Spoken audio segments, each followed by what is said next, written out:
Mic check 1 2 3 4 1 2 3 4 1 2 1 2 3 4 1 2 3 4 1 2 1 2 3 4 1 2 1 2 1 2 1 2 1 2 3 4 1 2.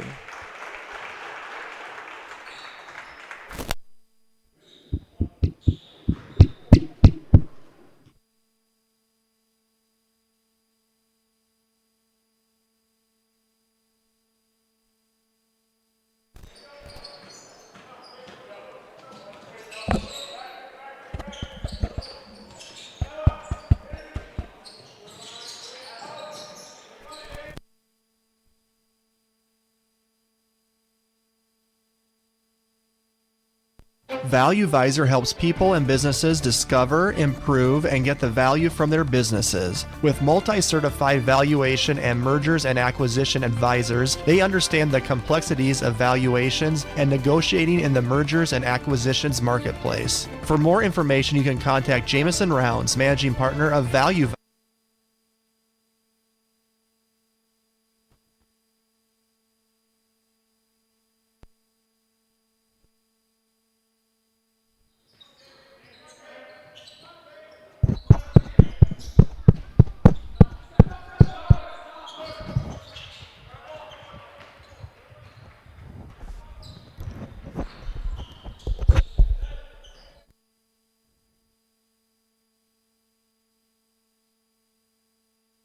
Mic check 1 2 3 4 1 2 1 2 1 2 3 4 1 2 1 2.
You're listening to a special presentation from the Real Presence Radio Network.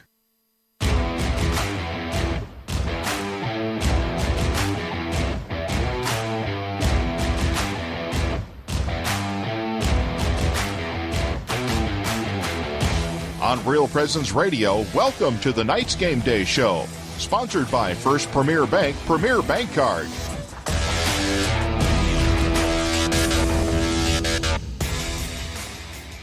Welcome to Sioux Falls, South Dakota. Tonight we have the matchup between the 4-7 Harrisburg Tigers and the number 2 O'Gorman Knights, 10-2, here tonight in Sioux Falls.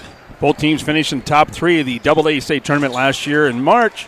The Knights finishing second place and the Tigers finishing third. Right now we have teams headed in different directions, though, with the Knights winning 9 games in a row and the Harrisburg Tigers are losing 4 of their last 5 in the last 6 games. We'll bring in now our play-by-play announcer, 1918 grad, Isaac Strucker joins us tonight. Isaac, how are you tonight? Doing well. How about you? Good. Of the 9 straight wins for O'Gorman, it was Saturday, won 58-48 over Brandon Valley in the state title rematch. What impressed you most about the Knights? The way they played. What do you think the most impressive? Was it one of the most impressive performances of the season for the Knights? I would say that it was a pretty well-rounded performance. One of the things that O'Gorman's been doing really well lately is playing defense. They've gotten a lot better defensively. They're more fundamentally sound. There's a lot more talking on the defensive end, and that's what's going to win games like that against teams that have good scores. Is you got to limit the shot making and shot taking ability from some of these teams, and that's what they've been doing really well lately. They've been holding top scorers to lower margins of points, and they've been defending really well as a team. It's not just 1 or 2 guys that are defending, but everyone's helping and recovering and getting back and playing good fundamental defense. Turhark, he was averaging what? 16, 16 points a game. We held him to 6, but 3 of those was at end of the third quarter, and he hit that 22-footer at the buzzer, and that was, you see a big man like that shoot a 3, Moores can do that, but that's pretty good. So, and another thing I've noticed is that we're not seeing that sub-pattern that we used to see all the time. We used to call it like the hockey, side in, side out. Now it's like here we are.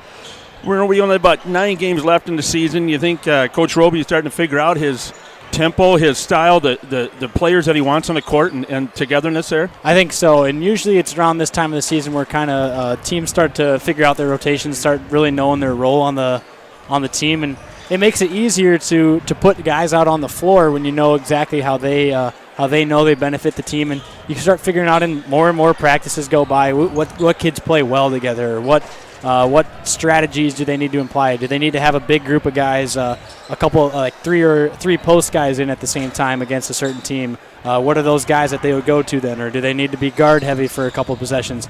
And when you can answer those questions, it makes it just quick and easy to make those quick subs.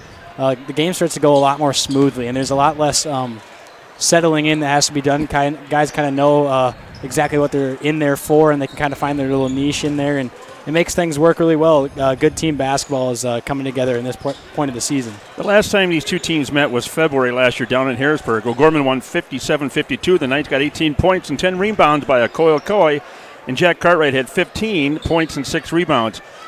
Nick Hoyt led Harrisburg with 16. Harrisburg shot 37% from the field and 27% on threes. This is the 4th meeting. O'Gorman leads the series 2-1. Harrisburg won in the only match at O'Gorman back in January 29th of 2018 in overtime, 83-72. So, and that's where you hit the 3 at the buzzer, if I remember that right. Yeah. That kind of comes back to me now. It's like, you know, I'm getting old, but I can kind of remember some of them good old games and stuff. So. Yeah. Oh, it was right down here, Brett. Yeah. Well, yeah, it was on this end. Yeah. So, yeah, you hit the 3 at the buzzer to force it to overtime. I did. Dang, yes. I forgot about that. So one of my favorite basketball memories, but yeah. So, how about what's the other games going on in the region tonight?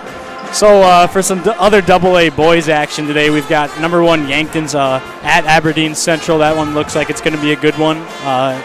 Aberdeen just recently played Brandon, and they're going to try to give Yankton their best shot. Yankton's going to get the best shot out of everybody in the state. So we'll see how Yankton kind of responds in the second half of the season. Brookings is hosting Lincoln tonight at 7. Mitchell is at Pierre.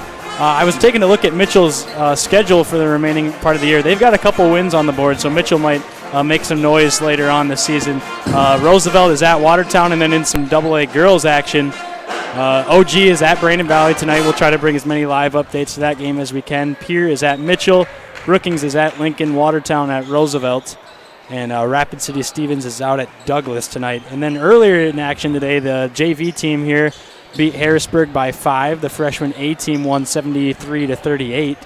The freshman B team's game was actually a nail-biter, and Harrisburg hit a late 3 there to win that one.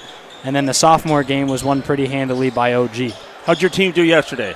We did well, actually. The A team lost to Yankton, but and the B team won. And then my C team that I was coaching, we won pretty easily that game. So we've had a good season so far. Shout out to my C teamers. We're undefeated, as well as the D team, but the C teamers and the D teamers undefeated. Okay, the scoreboard update brought to you by Jamison Rounds, managing partner of Value Advisor. Value Advisor helps people and businesses discover, improve, and get value from their businesses. Jamison can be reached at 605-370-6931 or online at valueadvisor.com. Real estate, Jim Murphy, business, Dakota Lakes. Coming up the other side of the break, Brett Byler sits down with Harrisburg coach Scott Langrock to find out what the Tigers have to do to prepare to defeat the Knights tonight. We'll be right back. Value Advisor helps people and businesses discover, improve, and get the value from their businesses. With multi-certified valuation and mergers and acquisition advisors, they understand the complexities of valuations and negotiating in the mergers and acquisitions marketplace. For more information, you can contact Jamison Rounds, managing partner of Value Advisor, at 605-370-6931 or online at valueadvisor.com. Real estate through Murphy Business, Dakota Lakes. Community. It's at the heart of everything we do at First Premier Bank and Premier Bank Card. From supporting area athletics to funding academic scholarships, we continually seek new ways to improve and strengthen communities we serve. At the heart of these communities are people, our customers, and our employees. We work hard to ensure our customers are successful and our communities thrive. It's the Premier way. It's what community banking is all about. First Premier Bank and Premier Bank Card. Locally grown, nationally known. Welcome back to the First Premier Bank Card Knights Game Day Show. I'm now joined by Harrisburg boys basketball coach Scott Langrock. Coach, your boys lost at Watertown 45-34 Friday night. The 34 points was a season low point total for your squad. Offensively, what did your team struggle with against Watertown? Obviously, just making shots. When you score 2 points in the fourth quarter, not a lot of good things happen down the stretch for sure. Missed a lot of shots at the rim, to be honest. Actually, in the paint and just not finishing, not being focused when we release the ball, and worried about the contact and worried about the defense instead of just concentrating on the rim and putting it in. So we just really struggled. Shot about 23% from the field overall, and that's just not going to get it done anywhere. Coach, is there some positives you can take moving forward from that Watertown game? Oh, no doubt about it. I think we do have a pretty young squad as far as being able to be in close games. They don't have a ton of experience in it. And, you know, to be honest with you, in February, you want your guys to be in a lot of close games like that. They can comprehend and they can get a feel and they understand what kind of decision-making, what kind of concentration and focus it takes during those last 2 minutes down the stretch. You got to just be on your best mindset and focus every possession, offensively and defensively. Coach, you're kind of a little bit past the halfway point of the season. You have 11 regular season games under your belt, 9 left before the round of 16. What is the biggest areas of improvement you'd like to see from your team here in this home stretch? The biggest thing for us is consistency. I think, maybe defensively, hopefully we've turned the corner and are on the right track, and we're guarding a little bit better, and we're not being screened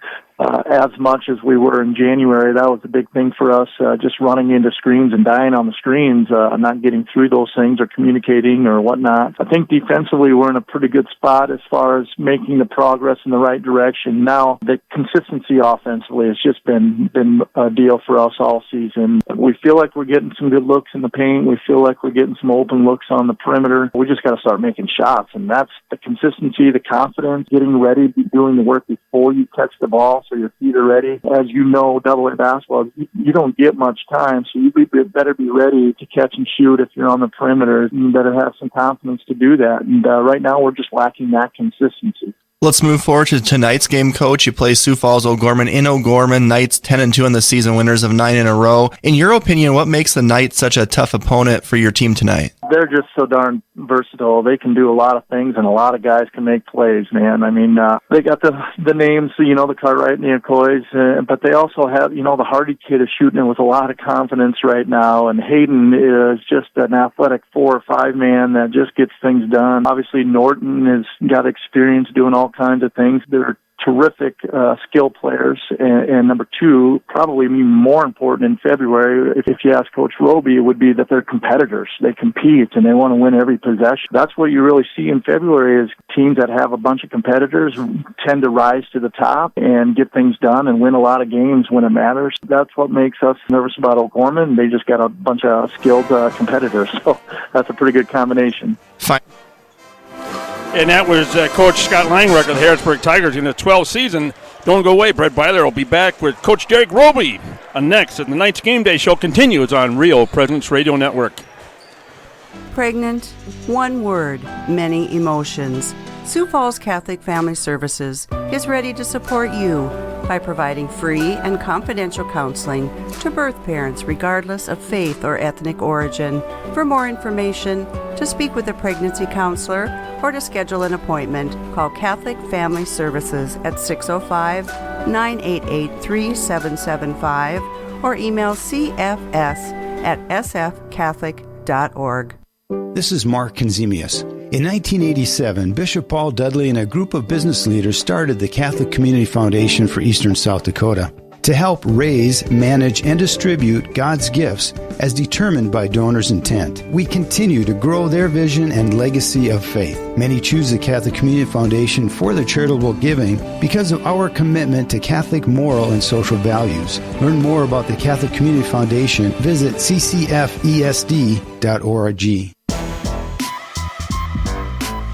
Welcome back to the Knights Game Day Show, brought to you by First Premier Bank Car. I'm now joined by O'Gorman boys basketball coach Derek Roby. Coach, your boys are coming off a win over Brandon Valley, 58-48, a game where you were off for a little bit over a week and got to play Brandon here at home. Physical game, pretty much close throughout the ballgame. Listen to the post-game show today, and you were talking about just how impressed you were with your 4 big guys, kind of doing that rotation of guarding Terhark. They're a really good post player, holding those 6 points. You had 4 different guys taking their chances at him. Just talk about having those 4 guys and just kind of coming in, knowing their roles, and just really doing a good job. I thought they were outstanding, and that was one of the keys to the game.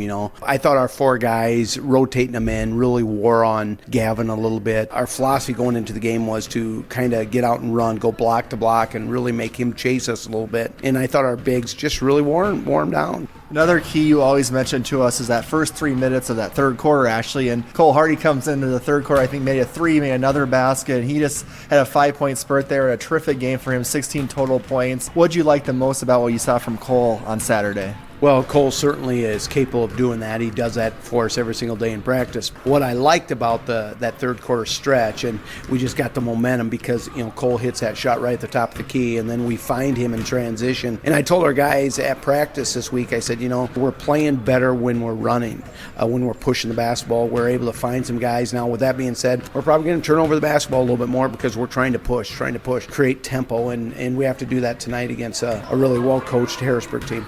Coach, one thing at the start of the season, I know you're still trying to figure out your rotation in December. You had a lot of kids playing, a lot of different minutes, a lot of different combinations. Do you feel like now we have a 9-game winning streak, you've kind of figured out your rotation and kids kind of know their roles maybe more now than they did back in December? Oh, I think so.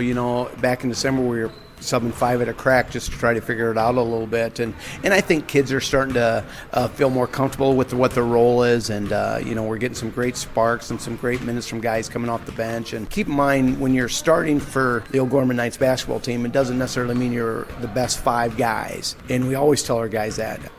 You're the top 5 guys that are going to get us off to the best start. That's why you're starting. So we always tell our guys that, if you're one of the guys that we think will get us off to the best start, then you're going to start. You might not be one of our best 5 guys, but right now we're trying to figure that out, and we get some great sparks from some guys coming off the bench. It seems like they're playing better coming off the bench.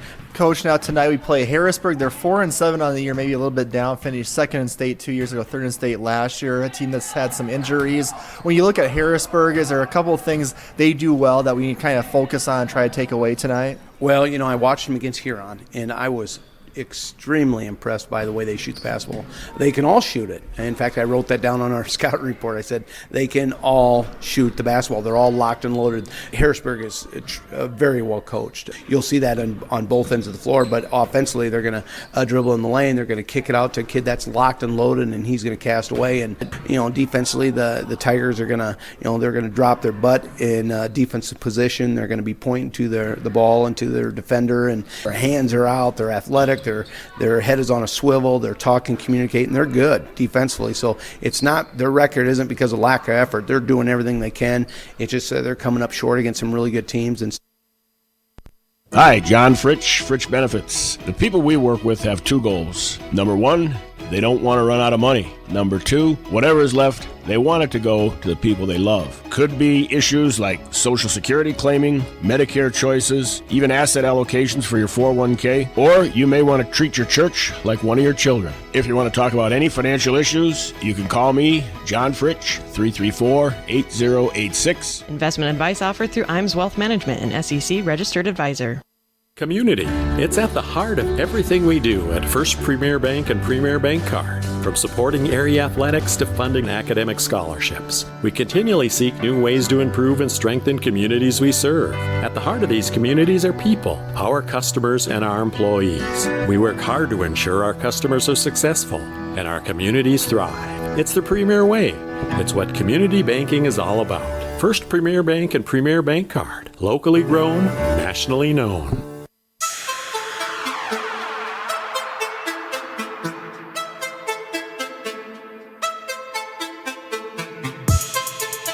On the Real Presence Radio Network, O'Gorman Knights Basketball is on the air.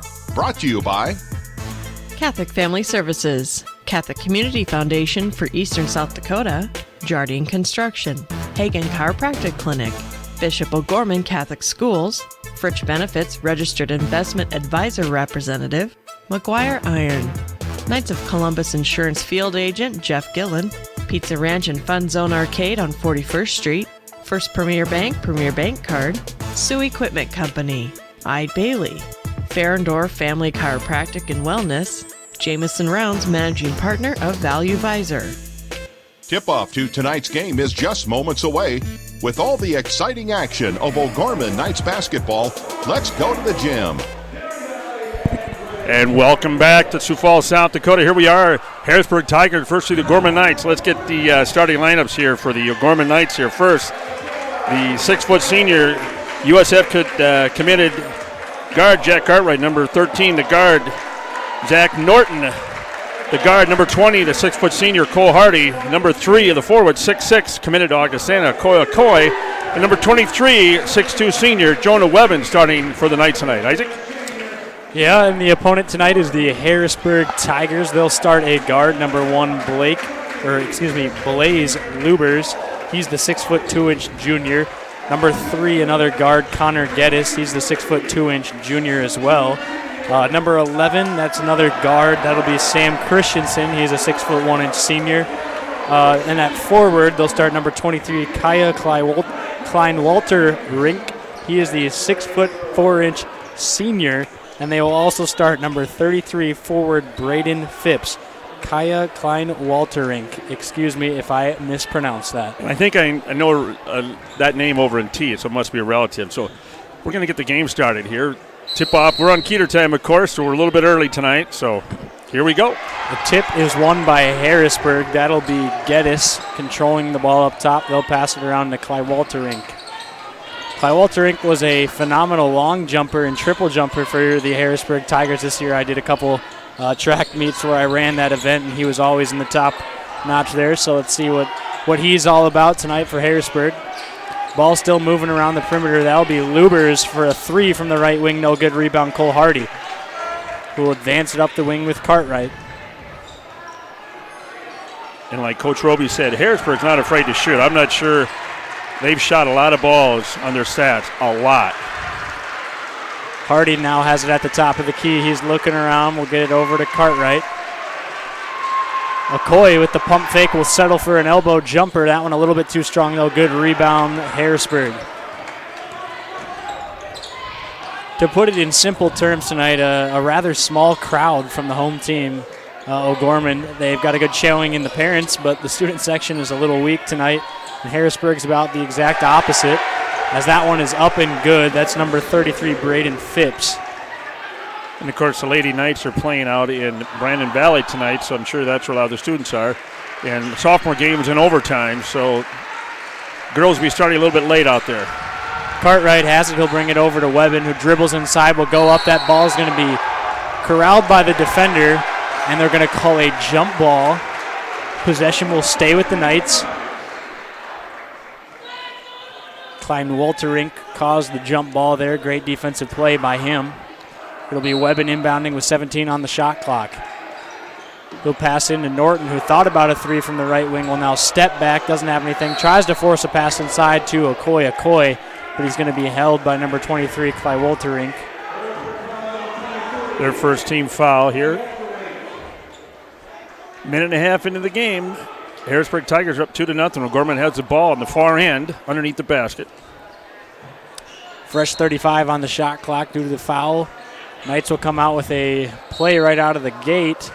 That one's tipped off of the hands of Phipps and out of bounds. So Webben tried to inbound it and was immediately knocked out of bounds by Phipps. We'll try again here. McCoy sets a screen for Cartwright. He'll now come off the ball screen. Nothing doing. He'll turn over, pass it inside to Okoye. Okoye over the shoulder pass down low to Webben, who goes up off glass for two. A real nice offensive play there by the Knights. Ties this one up at 2. Lubers will cross the timeline. That ball is turned over by Harrisburg. It'll be Knights possession. Let's get a break. Let's talk about our keys of victory here quick. We didn't get at it here. What do you think? Yeah, here? absolutely. So tonight we got to get off to a good start offensively, and right now it's been a little bit slow, but we need to, this next 2 minutes here, try to get some points up on the board quickly as that pass is nearly thrown away. We got to get push the tempo, find Harrisburg shooters, and we got to play real aggressive defense and force some turnovers because Harrisburg shoots the ball pretty well. So we do turn the ball over. However, it'll be Harrisburg bringing it across half court. That's Lubers on the left wing. He'll go off the dribble. Crossover move, nice finish. It does not fall, however. Webben nearly double dribbled with it. Hardy now has it on the left wing. Passes it to Cartwright, who has off the dribble. Swing it one more time to Norton before the foul is called.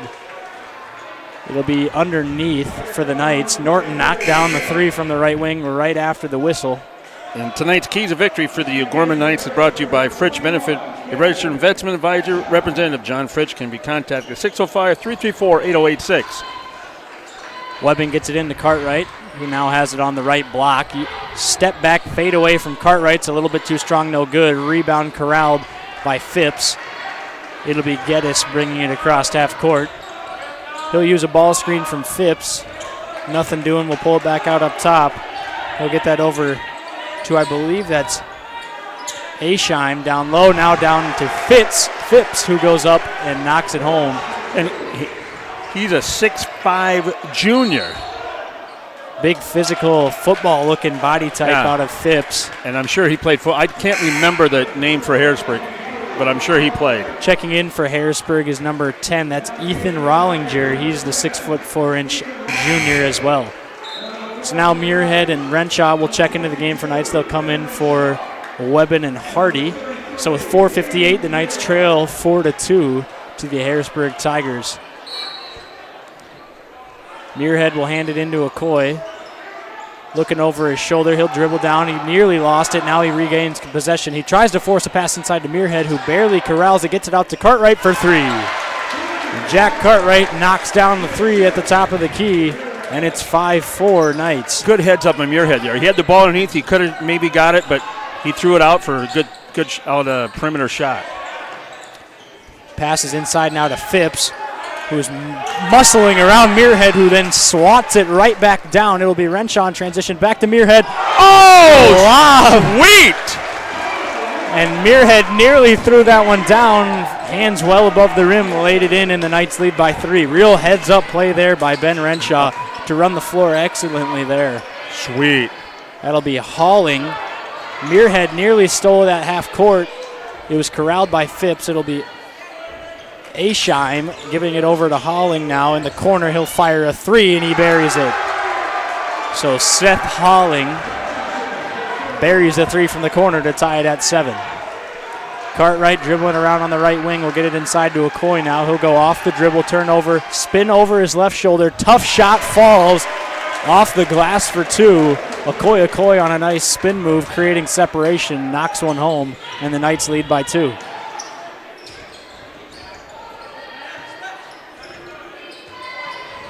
That'll be swung around the top of the key. It's going to be Geddes going off the dribble. He's going to be held by Norton. So Norton's going to get called for a foul. That'll be his first foul, team's first as well. A couple subs back into the game here as Lubers returns for Harrisburg.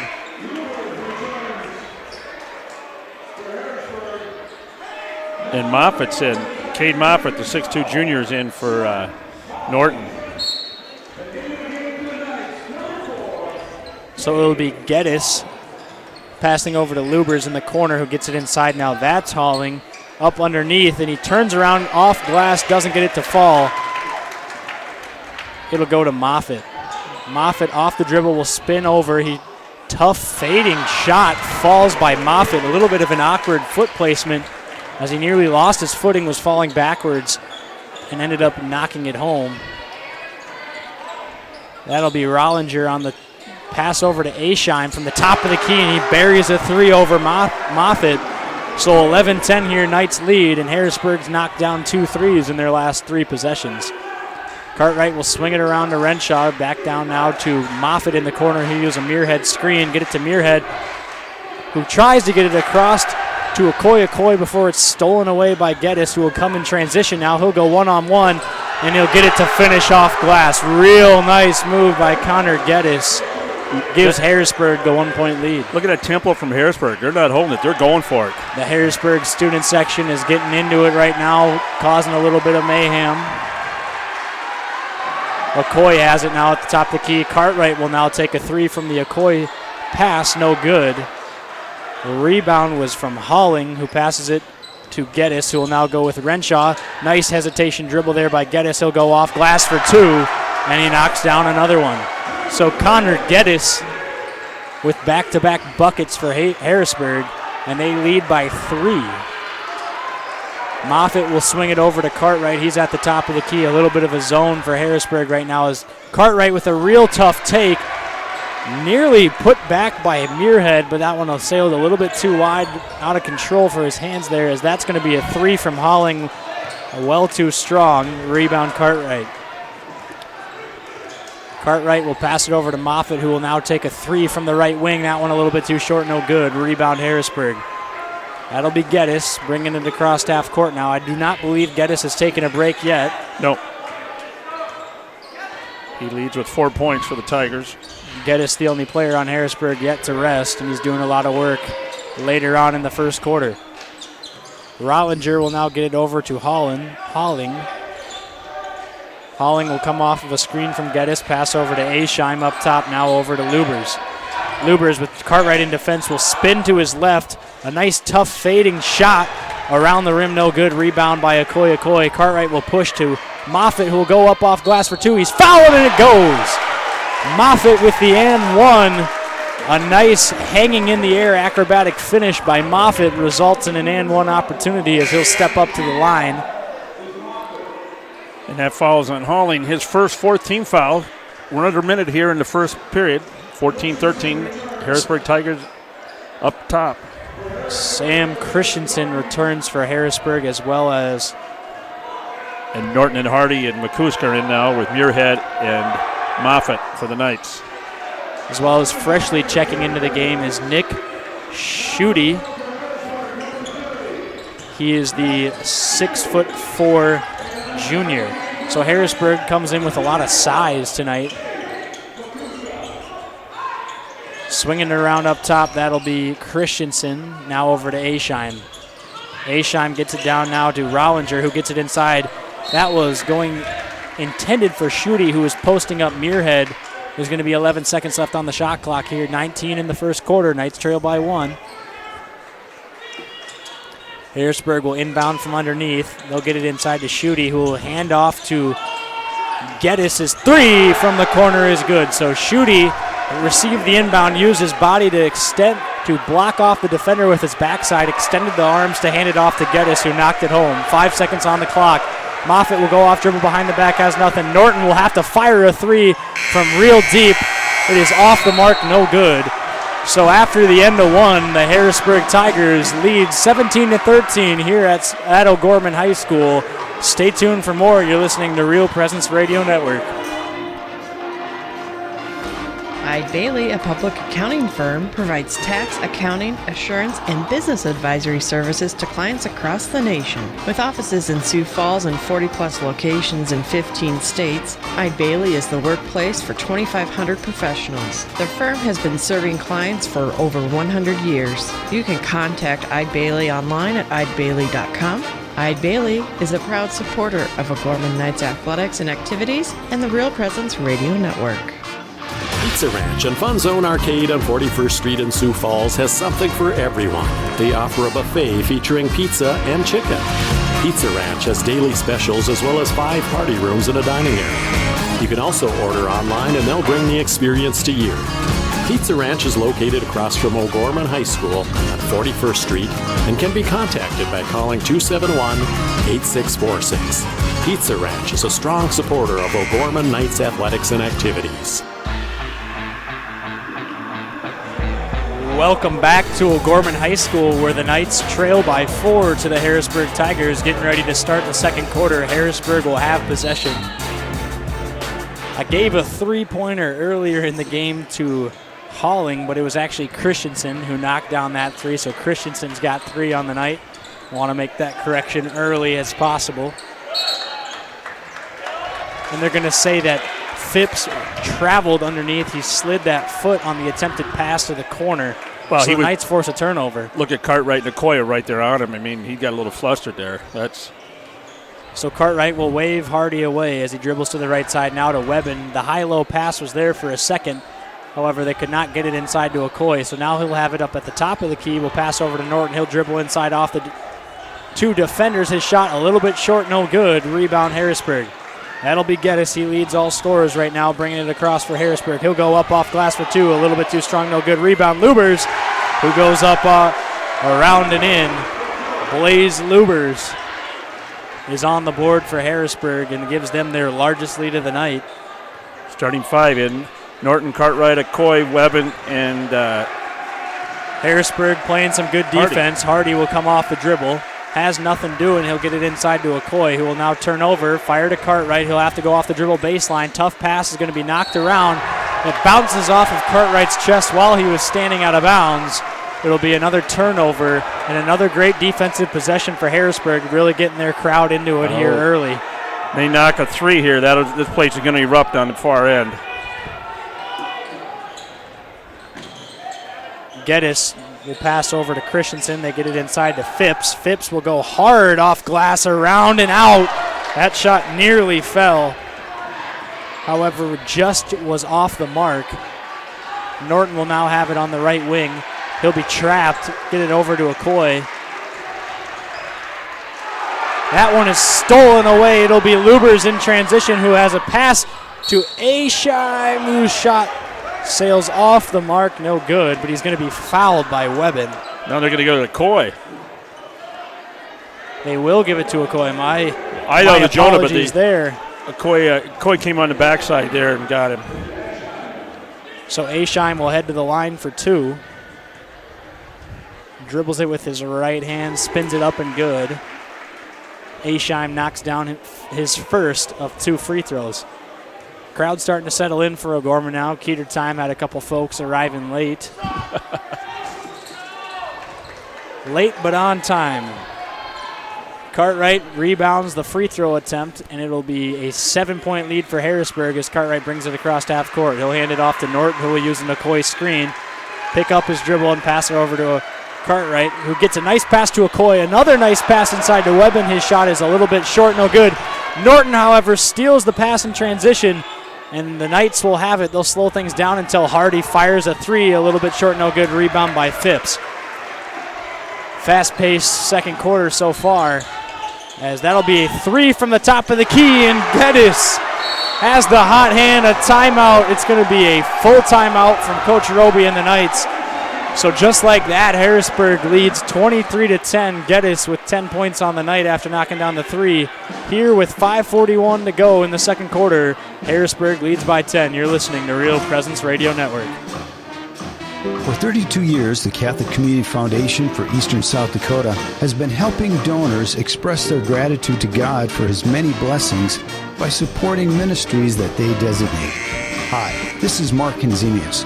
Learn more about how you can leave a legacy of faith by calling 605-988-3788 or visit ccfesd.org. The Catholic Community Foundation, helping people grow deeper in love with Christ by sharing their gifts in gratitude to God. Hey, welcome back here to Gorman High School. 5:41 to go in the first half. Harrisburg Tigers up 23-13 here in the second quarter. Harrisburg just on fire tonight, Isaac. Yeah, give all the credit right now to Geddes, who's been absolutely running the charge so far for Harrisburg. He leads all scorers with 10 of their 23. Muirhead's got a nice pass inside from McCoy. His shot, however, rolls around the rim, no good. Rebound Harrisburg. Geddes will bring it Norton in defense. Will use a Phipps screen, a step back 3, nearly took it. He decided to pass out of it, however. It'll be Ascheim passing it backdoor, stolen by Hardy. It'll be Muirhead trying to go a little too quickly in transition. He lost it. Cartwright corralled the ball, tried to pass to Okoye. It got tipped out of bounds by Harrisburg. It'll be Knights' possession. Okay, here comes Moffitt. He's coming in for Hardy. So you got Moffitt, Norton, Cartwright, Muirhead, and Okoye for the Knights. Good defensive play there by Cole Hardy to force the turnover and give the Knights the possession. Cartwright will have it, and no pass over to Moffitt on the right wing. Moffitt assessing his options. Okoye will come off of a screen. Now Norton will come off of a ball screen from Muirhead. Norton step back 3 from the right wing, and he airballs it. So Zach Norton's airball has got Harrisburg all but fired up over there. That crowd. There's more Harrisburg student body here than the Knights. Nearly on the out-of-bounds line over there. That was Christensen. Now they'll get it over to Geddes. Geddes has Cartwright in defense. He'll come off of a Phipps screen. He'll take a 3. No, he does not. Nearly took a 3, but Muirhead's long arms made him think otherwise. That 3 from the corner by Christensen is no good. Norton will bring it across half court. They'll find Muirhead in the corner, who looked like he was about to take a 3, decided otherwise. Now Cartwright will have it. He'll come off of an Okoye screen. Good defense by Klein Walter from Harrisburg. Forces a pass over to Muirhead. The high-low pass is going to be absolutely nowhere, and it'll be a turnover for the Knights. Lubers will go off the dribble, has nothing doing, swinging the ball around quickly. It got tipped, ends up in Geddes' hands. Now it'll be Christensen over to Klein Walter and back to Lubers. So 15 on the clock now. Geddes has it at the top of the key. He'll pass over to Christensen, who gets it inside to Phipps, who will use a nice spin move over Muirhead, and it goes off glass for 2. So Harrisburg is coming in on fire. They lead by 12 with 3:30 left here in the second quarter. Moffitt will come off of a ball screen. He's going to be fouled by Phipps. That'll be his second foul, team's 5th of the half. Coming in for the Knights is Makuska and Renshaw for Muirhead and Cartwright. So Harrisburg doing a lot defensively to cause some fits offensively for the Knights, and then they're coming down in attack mode and scoring early and often so far in this one. Too many turnovers for the Knights. Too many here this first 11 minutes of the game. Harrisburg always well coached, as that shot is sent away. Renshaw's shot was blocked, as Harrisburg has thrown some zone at him, some man-to-man. They're throwing a lot at him, a lot of different looks, and it's causing OG to think more than just play. And that's been the difference so far defensively. Klein Walter passes over to Lubers, who nearly lost it. It rolls all the way to the top near half court before he finally picks it up. It'll be Geddes passing down to Klein Walter. Swings it over to Holling. Now Ascheim's going to have to get it to Geddes, who will have Okoye in defense. He'll go off the dribble, get underneath. They'll pass to Ascheim in the corner for 3. That one a little bit too strong, no good. Rebound Renshaw. He'll pass to Moffitt. Nice defensive possession there from the Knights. Norton has it. He'll take a 3 from the left wing, and he buries it. A much-needed 3-point basket for the Knights by Zach Norton, and it brings them within single digits. Any basket was important right there. even a free throw to stop this push. Luber's three around and out, no good. That one ricocheted in and out real quick, and it'll be a Knights possession here. Makuska has it on the right wing, forces a pass inside to Okoye. It's going to go out of bounds, and another turnover by the Knights. What do we got, about 8, 9? I couldn't tell you. It's been quite a few early on here. Wow. Langrock stomping his feet on the ground over there, trying to get Aisheim to understand what's going on offensively here. Aisheim nods along.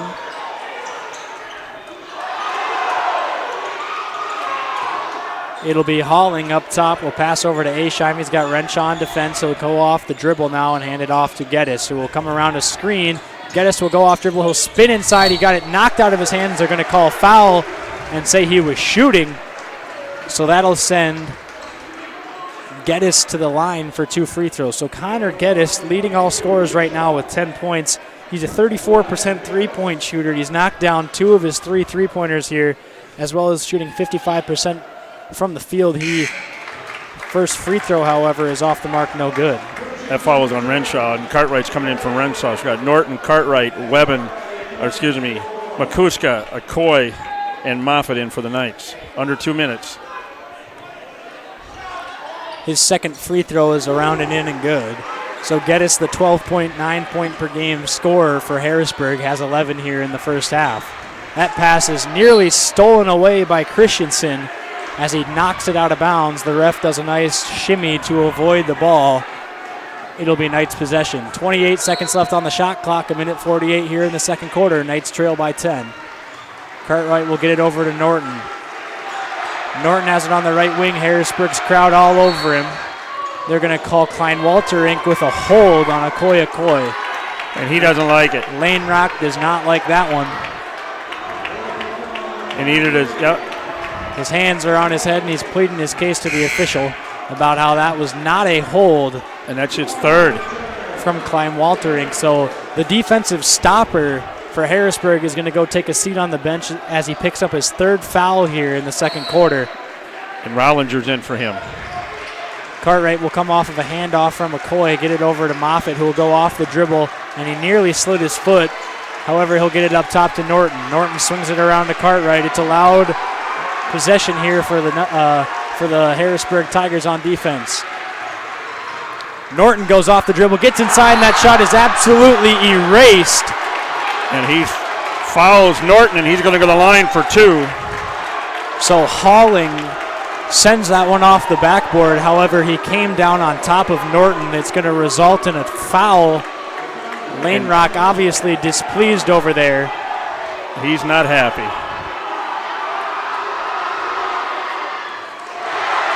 Norton's free throw sails a little too short, and Harrisburg lets him know it. And it's right there in front of their crowd, too. So, wow, we need these. Norton's second free throw is on the way, and that one is good. So Norton brings us within 9 again here with 1:15 seconds left in the second quarter. Harrisburg leads by 9. It'll be Geddes coming off of the dribble. He's got Okoye defending. Okoye's going to get called for a reaching foul. That's going to be his second foul of the half. Only the 4th team foul, however, for the Knights, but Okoye picks up a costly second foul here in the second quarter. That'll send him to the bench for Muirhead.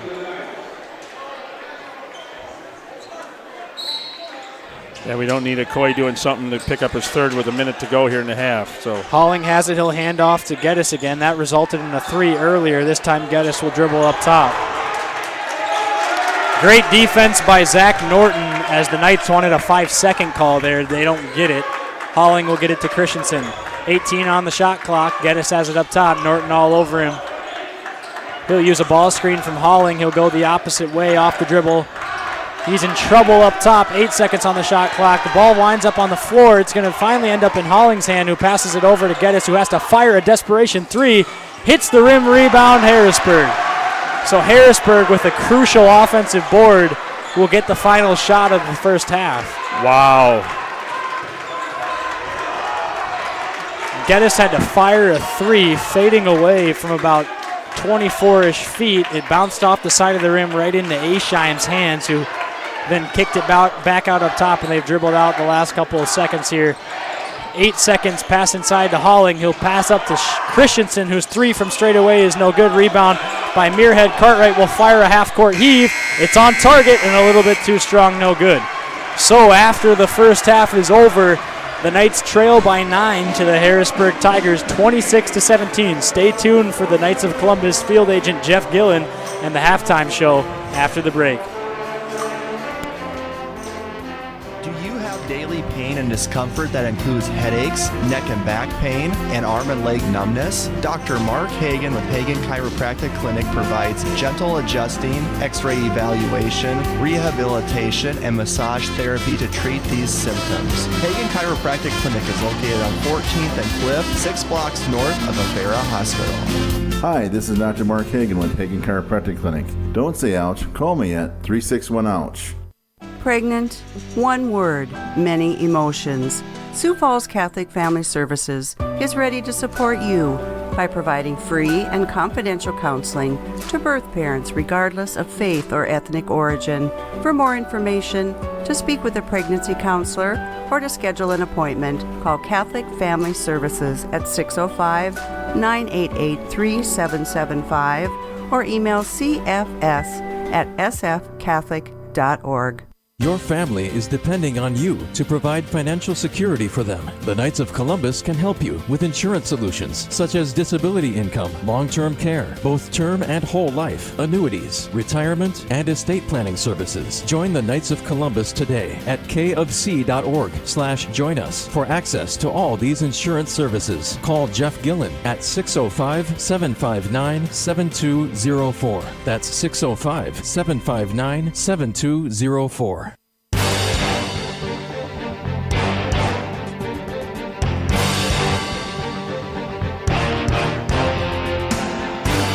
From the Real Presence Radio Network, welcome to the O'Gorman Knights Halftime Show, brought to you by your Knights of Columbus field agent for Sioux Falls and the Southeast South Dakota area, Jeff Gillen.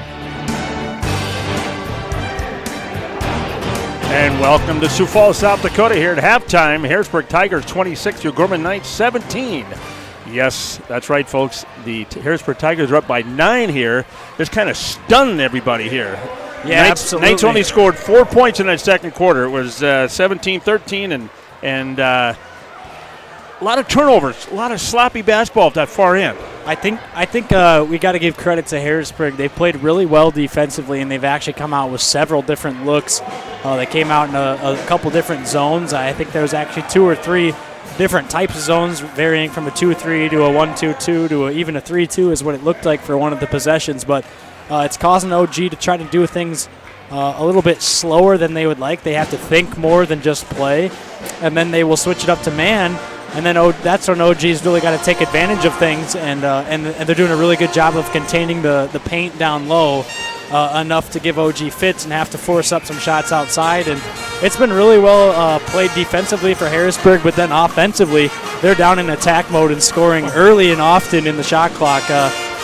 Lots of good ball movement. They share the ball really well, and that's been the story of the first half is Harrisburg's just converting more of their opportunities on the offensive end and then playing excellent defense to force turnovers to give them more offensive opportunities. The only thing Harrisburg is Klein Waltering's got 3 fouls. That's the only thing that's against them right now. And Klein Walterink has done a really good job on Okoye. He's their defensive stopper is what it looks like so far. And he's been doing a really good job of containing him, but he got called for that hold down low to give him his 3rd foul, and he had to take a seat for the rest of the half. So it'll be interesting to see what the foul scenario does for the second half. And Phipps has done pretty well inside. He's 6'5". He's kind of using his football skills in there. He's pretty broad guy, and I'm sure heck of a linebacker, and he's playing solid football inside there, keeping that out. So it's kind of fun to watch them guys go at it and stuff. So here we are at halftime. Harrisburg Tigers 26, O'Gorman Knights 17. So coming up next on the Knights of Columbus halftime show, we'll talk about what's going on here at O'Gorman this Thursday and Friday. It's sponsored by Sioux Falls Catholic Schools. Stay with us on Real Presence Radio Network. Construction is a general contractor of custom homes, remodeling, and commercial construction. Jardine Construction works in close cooperation with project owners and customers when developing a plan for a building or home. Jardine Construction has lots available in Sioux Falls, Hartford, and Humboldt. John can be reached at 605-231-0830 and Tom at 605-261-6174. Community. It's at the heart of everything we do at First Premier Bank and Premier Bank Card. From supporting area athletics to funding academic scholarships, we continually seek new ways to improve and strengthen communities we serve. At the heart of these communities are people, our customers, and our employees. We work hard to ensure our customers are successful and our communities thrive. It's the Premier way. It's what community banking is all about. First Premier Bank and Premier Bank Card. Locally grown, nationally known.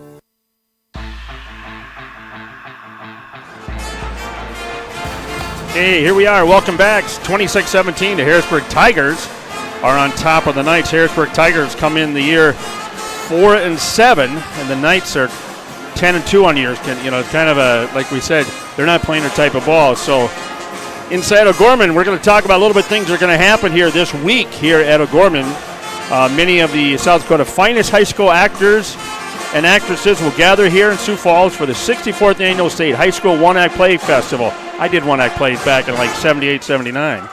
2020 State One-Act Play Festival will be held February 6th or the 8th here at O'Gorman High School and Lorang Theater. The annual State One-Act Play Festival is sponsored by the South Dakota High School Activity Association. It's a state tournament for high school drama competition. This year, the South Dakota High School Activity Association State One-Act Play Festival will bring together 46 of the best South Dakota high school theater productions in the festival setting. During the state festival, each qualifying school will perform their play for the public and a panel of 3 judges. The awards presented at the festival will include overall superior plays, outstanding performers, and outstanding ensembles. The state one-act play competition begins at the sub-state level. The Class A and Class B schools completed in the regional level in order to qualify for the state festival. The 2020 State One-Act Play Festival will showcase performance by 13 Class A schools, presenting plays which are serious in nature, 16 Class plays are humorous in nature, and while the plays presented by the 17 Class AA schools may either be serious or humorous. The first performance of the state festival begins Thursday morning here at Lorang Theater at 9 a.m. All performances are free and open to the public. New performances will begin approximately every 45 minutes throughout the day here at the festival. The state festival awards will be presented about 5 p.m. on Saturday afternoon here. The complete listing of all performance times available on the South Dakota High School Activity Association website. The awards will be posted on the South Dakota Public Broadcasting website as soon as possible following the announcement on Saturday afternoon. And that's a hats off. We have one great quality theater here, and I think they were here like a couple years ago, and everybody wants to come because we have state-of-the-art facility here at the Tom and Penny Lorang Theater, and I tell you that is one of the best in the state we have right here. A couple more. Another thing to mention quickly is Wednesday morning, this February 5th. This is this Wednesday at 7:30 a.m. In the cafeteria at O'Gorman High School. Some of the football players are signing to which college they're playing for. It's open signing day. It's right. Tip Ryman will be heading to Illinois. Zach Norton to Morningside. Will Waschenberger to the University of Sioux Falls. Jacob Bird to Wayne State. Alex Kowalczyk is going with him to Wayne State. And Liam Sorensen is signing with Dordt University. That's this Wednesday at 7:30 in the morning. So, yeah, that's tomorrow morning. If you're not doing anything and you have supported the Knights football team and you want to come out and see these guys sign their letters of intent, then come on down to the cafeteria. Don't be shy. It's just a bunch of high schoolers around. It's a fun deal. Okay, Inside O'Gorman brought to you by Bishop O'Gorman Catholic Schools. Our 6 elementary schools, junior high and high school, exemplify gospel values, strong student achievement, and community service. Each and every school is dedicated to a mission of forming a community of faith and learning by promoting the Catholic way of life through gospel values and academic excellence. Stay with us. We'll give you a rundown of what's going on Brandon Valley with the Lady Knights taking on Brandon Valley right now and other scores throughout the region. Stay with us on Real Presence Radio. When you look to the future, is the road there inevitable? It's not. That's why O'Gorman education matters. It's where you'll grow in your faith, be challenged, celebrate, and become part of a community. These are the moments that will shape your life. This is where your path will unfold. What are you waiting for? You belong in blue. Your family is depending on you to provide financial security for them. The Knights of Columbus can help you with insurance solutions such as disability income, long-term care, both term and whole life, annuities, retirement, and estate planning services. Join the Knights of Columbus today at kofc.org/join us for access to all these insurance services. Call Jeff Gillen at 605-759-7204. That's 605-759-7204. Okay, welcome back to Gorman High School, 26-17, the biggest start of the third quarter here tonight. Halftime show for the Gorman Knights and brought to you by Jeff Gillen, your Knights of Columbus field agent for Sioux Falls and Southeast South Dakota area. For term life, whole life, long-term care insurance, retirement planning, please contact Jeff at 759-7204, Knights of Columbus Insurance. Update is it quick. The Lady Knights into the first quarter, 10, Brandon Valley Lynx 6. Low scoring affair over there at Brandon. Not so much the case over here for the Harrisburg boys as they lead by 9. The Knights have the possession right now. It's Cartwright swinging it around to Norton up top. He'll spin over, get it to Cartwright, who will hand it to Okoye, nearly lost it.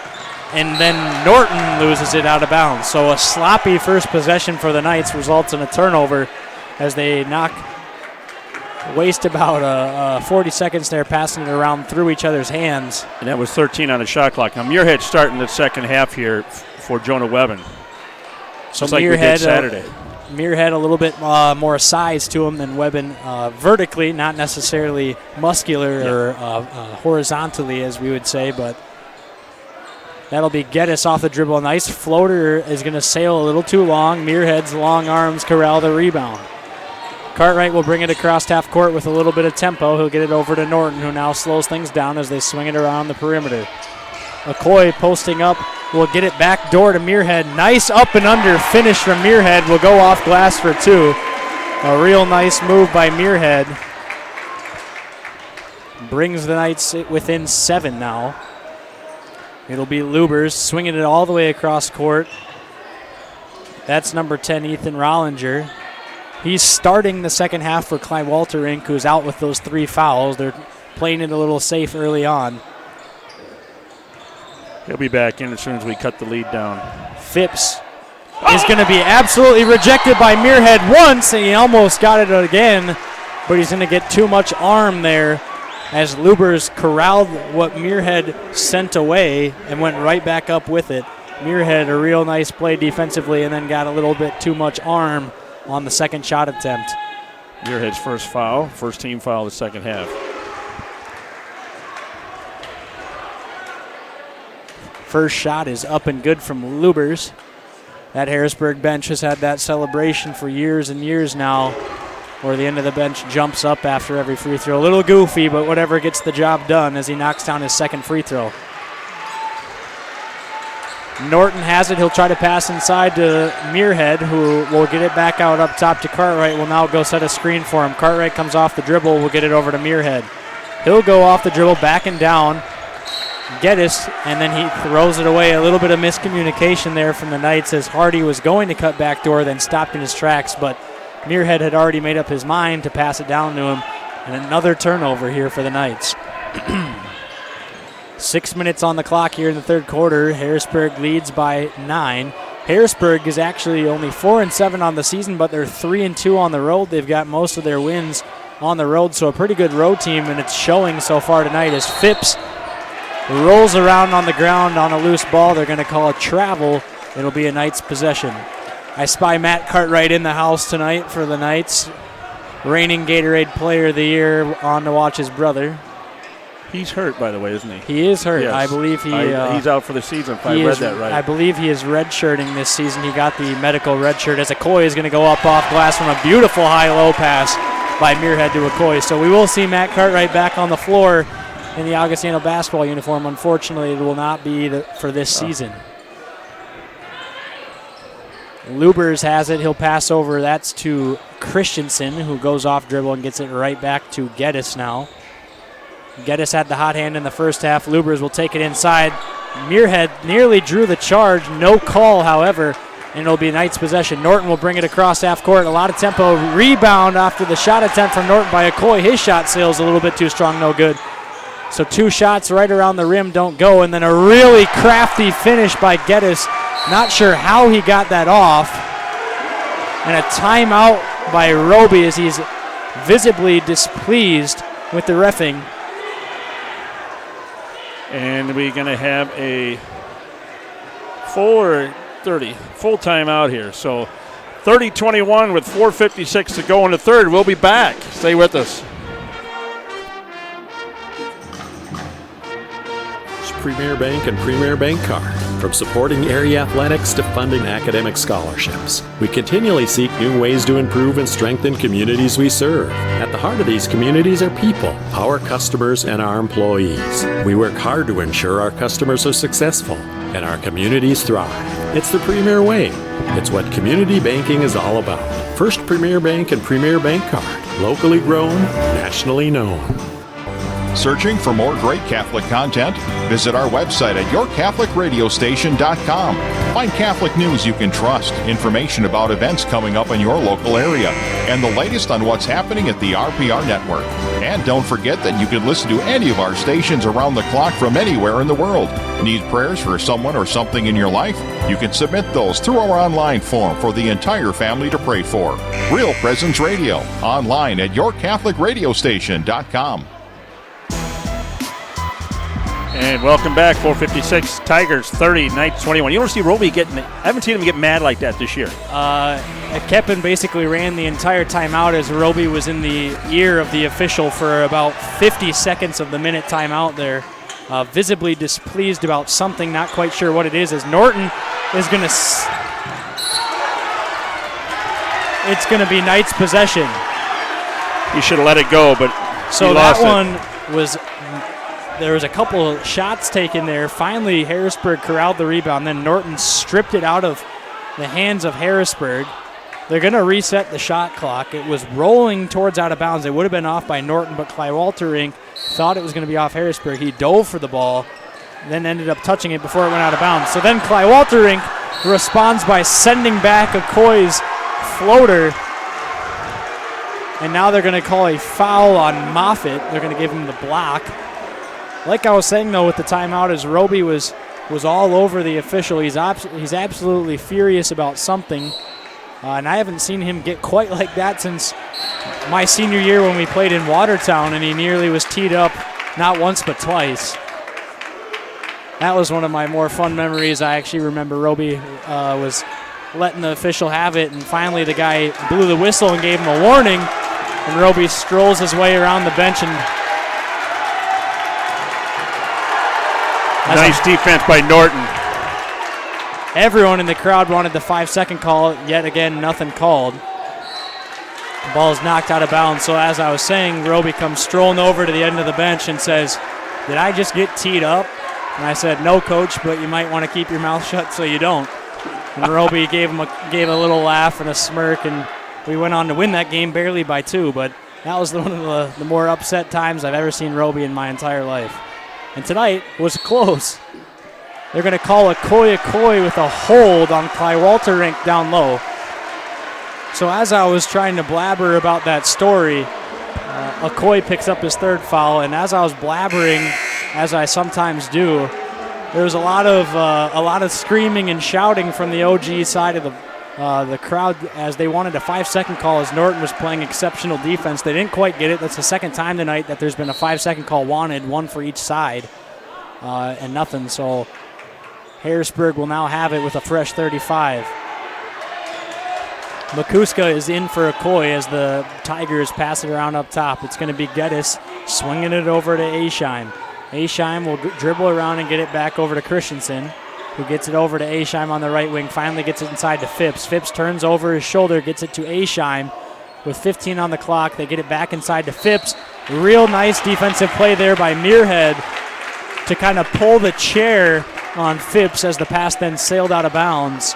A turnover by Harrisburg, and the Knights have it down 9 here in the 3rd quarter.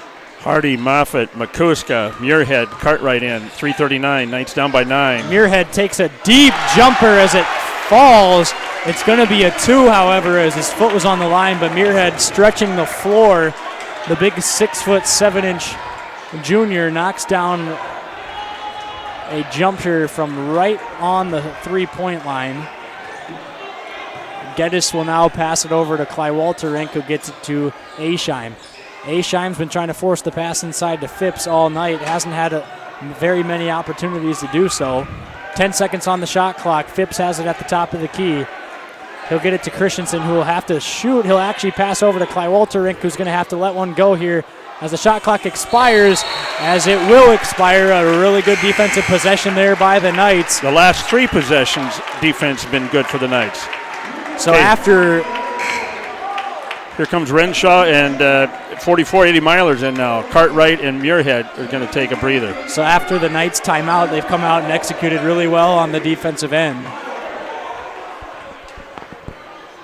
Renshaw has it as he will bring it across half court. It's Holy Spirit night here at O'Gorman High School. If anyone didn't notice, the Holy Spirit families and students are on the right behind the O'Gorman bench. A nice showing from them. Shout out to the Holy Spirit. And Eddie gets fouled as he's going to go to the line for 2. Nice job by Eddie there to go off the dribble, swoop over the top. He kind of, what would be a swim move in football, he brought the ball over the top and then went up for 2, got fouled, got blocked by Klywalterink. His free throw is around and out, no good. That foul was on Lubers, his first. 7-point lead here for Harrisburg. 2:41 left in the third quarter. Myler dribbles 3 times. He'll take a shot that hits the back of the rim with a little shooter's touch. One of those shots that Luke Fritsch used to say it was so ugly it went in. As that one hit as much backboard as rim, and it rolls around and in. So Myler's free throw goes. Harrisburg will take a timeout. It's going to be a 30-second timeout, so we'll keep it here. Knights lead 30-24.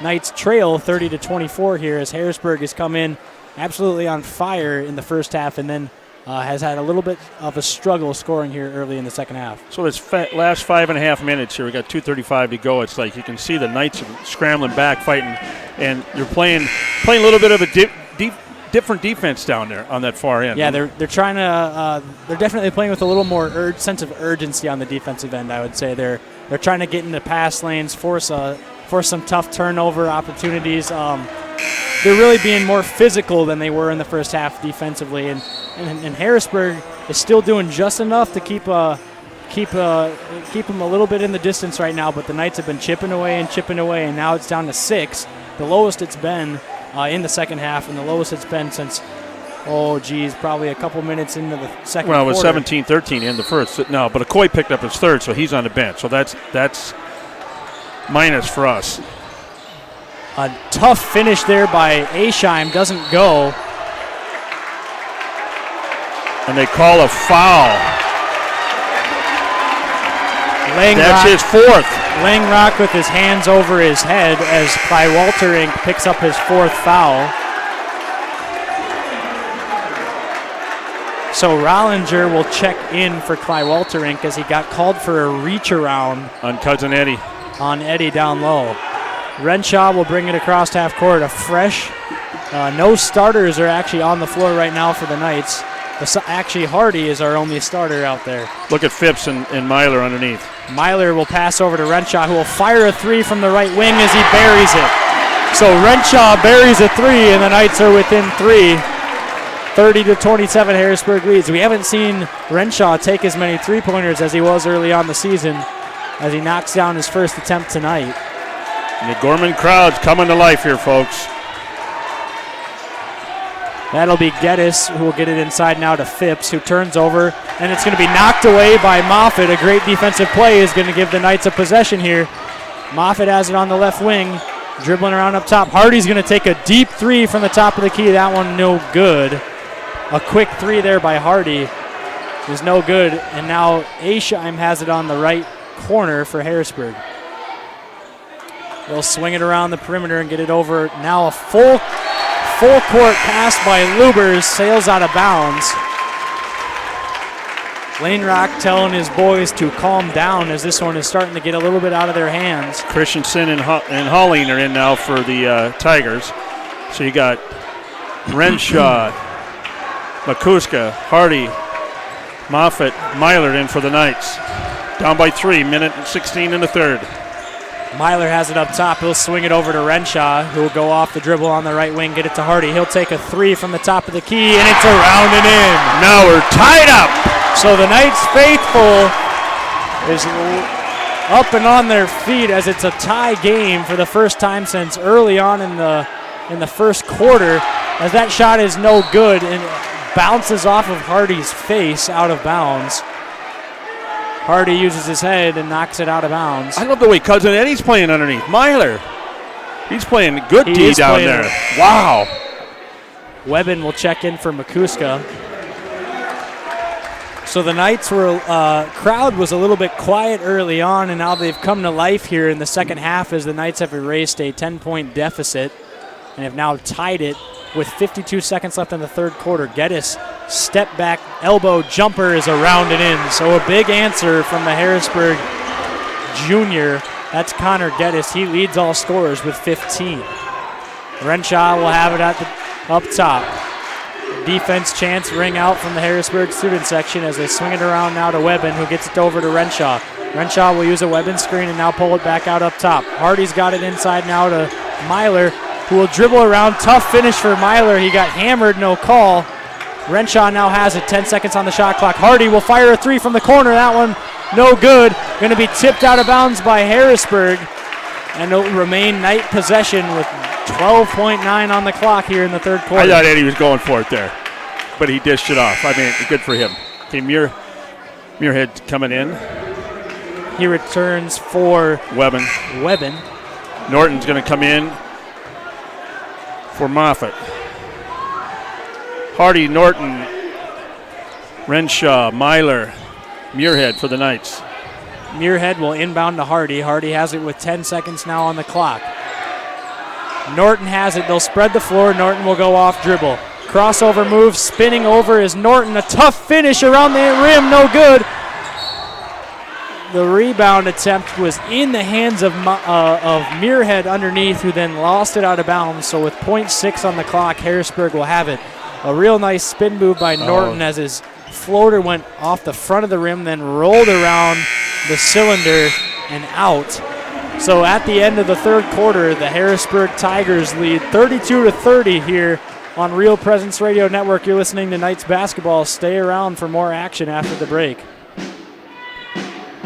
At McGuire Iron, we protect and store quality water for people and communities across the country. We are family-owned and operated and have been building and maintaining America's water tower infrastructure for over 100 years. We pride ourselves on using faith principles in our business practices every day. This deep faith in the church is why we support the Bishop O'Gorman Catholic School System. From all of us at McGuire Iron and the Jones family, we wish all O'Gorman students and student athletes good luck this year.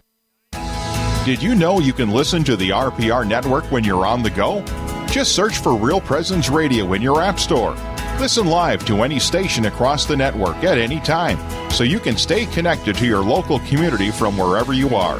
Plus, if you miss a program, the Real Presence Radio app is your one-stop shop for local and national podcasts, including our signature show, Real Presence Live.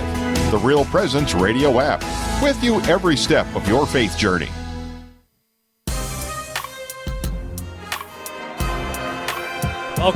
Welcome back to O'Gorman High School, where the Knights trail by 2 to the Harrisburg Tigers. Weren't we down? What was it? We were 11 was the most, or 12? It was 11 in the third quarter, so the Knights erased an 11-point lead from Harrisburg. They tied it, and then Harrisburg got a bucket late in the third quarter to go up by 2, and that's where we're at right now, 32-30. You got an update in Brandon Valley. Lady Knights 15, Brandon Valley Lynx 10 at half out there. So a real low-scoring affair out in Brandon tonight between the two girls' programs. A step back from Christensen at the free throw line, and he buries it. Christensen knocks down the tough step back to give Harrisburg a 4-point lead. So Harrisburg comes into the game winners of 3 out of 5 on the road. They've got 4 wins on the season, so a really good road team is playing well again tonight on the road. Muirhead's going to go up as he gets that nailed. Was hauling that jumped up as Muirhead used the pump fake and then Holling wound up on Muirhead's back, flipped over to his own back. A real scary, dangerous play there. Luckily, both players are okay as Muirhead will head to the line for 2. Muirhead puts his hand on his chest to calm himself down. Dribbles it 3 times. His shot is up and good. So 34-31. If you're just joining us here late in this one, the Knights trail by 3. They trailed by as much as 11 in the third quarter. Muirhead's second free throw on the way is no good, a little bit too strong. Rebound by Hardy as he strips it away. Goes up off glass for 2 and 1. Nice heads-up play by Cole Hardy there. Cole Hardy came out of nowhere and ripped it out of the hands of, I believe it was Holling. Went up off glass for 2 and got fouled, so Hardy... Now Holling's got 4. So Holling has 4 fouls, so Hardy has a chance to tie it for the Knights. His free throw a little bit too strong, no good. Ball batted out by Muirhead, nearly corralled by Norton. However, Harrisburg will have it. Geddes goes a nice behind-the-back dribble. He's going to be fouled by Norton. I'll tell you what, Cole Hardy has played with more heart than anybody else so far in the last couple games. He's just been out there to prove something, and he's really been doing it in these last couple of games. He had his career-high 16 the other night, and now he has a huge hustle play as he's been having these last couple of games as Phipps goes off glass out of the inbounds play for 2. Cartwright waves Norton out of there as he gets it over to Hardy, who swings it over to Norton now. Norton, tough finish off glass, no good. Hardy with the offensive rebound down low. It's going to be tipped off of his knee and out of bounds. Wow, I didn't agree with that one. That was right below us. So Geddes will bring it across half court, another behind-the-back dribble. He'll have it up the top of the key. Crossover dribble to create separation, and he gets the floater for 2. A real nice crossover move to cause a little bit of separation between him and Norton, and then he finished with a nice floater. Okoye has it down low, spins. That shot is around and no good. Rebound's going to be knocked out of bounds off of Harrisburg. It'll remain with O'Gorman. And we just lost the scoreboard. Everything went dark over there. The flash and the scoreboard went out. So we're going to have somebody unplug something over there. I'll tell you what, that cord over there is about as short as it can be. And if any chair rolls over that cord, we lose power to the entire table, scoreboard, stat board, microphone, everything. So hopefully we're gonna have it's not a big problem as the board now finally returns. Both teams trying to use this as a timeout opportunity. They're not going to let them fly with that. Everything is good on the scoreboard here, so a little bit of a table malfunction over there. What I used to consider the A team looking like the B team today. Well, look, athletic director extraordinaire Steve Keaton went over there and he got her fixed. Straightened things out. He straightened things out. Tim Burns, Sue Somervold, Vinny Olson, Jacob Tupper, and Rick Lynch round out the starting 5 at the scorers table. 38-33 here left in regulation. 6:42, Tigers ahead on top. Knights ball underneath. Muirhead will inbound to Cartwright, who nearly lost out of bounds, saved it just in time, got it to Okoye. So Cartwright looks inside to Okoye. They're going to... Shot clock didn't start. So now we've got more table malfunctions over there. The starting 5 is about to get subbed in for with a couple of our rec center employees. Oh, Vinny's got it. Coach Vinny's, he's got it. I'd say put, 20 on it? There is a recall shot clock button, so we could maybe recall what was on the clock. As Langrock and the officials are having a nice laugh over there. Okay, Moffitt's in for Hardy. O'Gorman ball, 29 on the shot clock. Right in front of the bench. He'll bring it in. Muirhead inbounds to Cartwright, who gets it over to Moffitt, who thought about a 3. Will use a Muirhead ball screen. Lost it, and he's going to get fouled from behind. They're going to call a foul. And the shot clock stayed at 29 there, so something's going on. So Keeter The athletic director, the Mr. Do-It-All, the ex-football coach, heads over to fix it.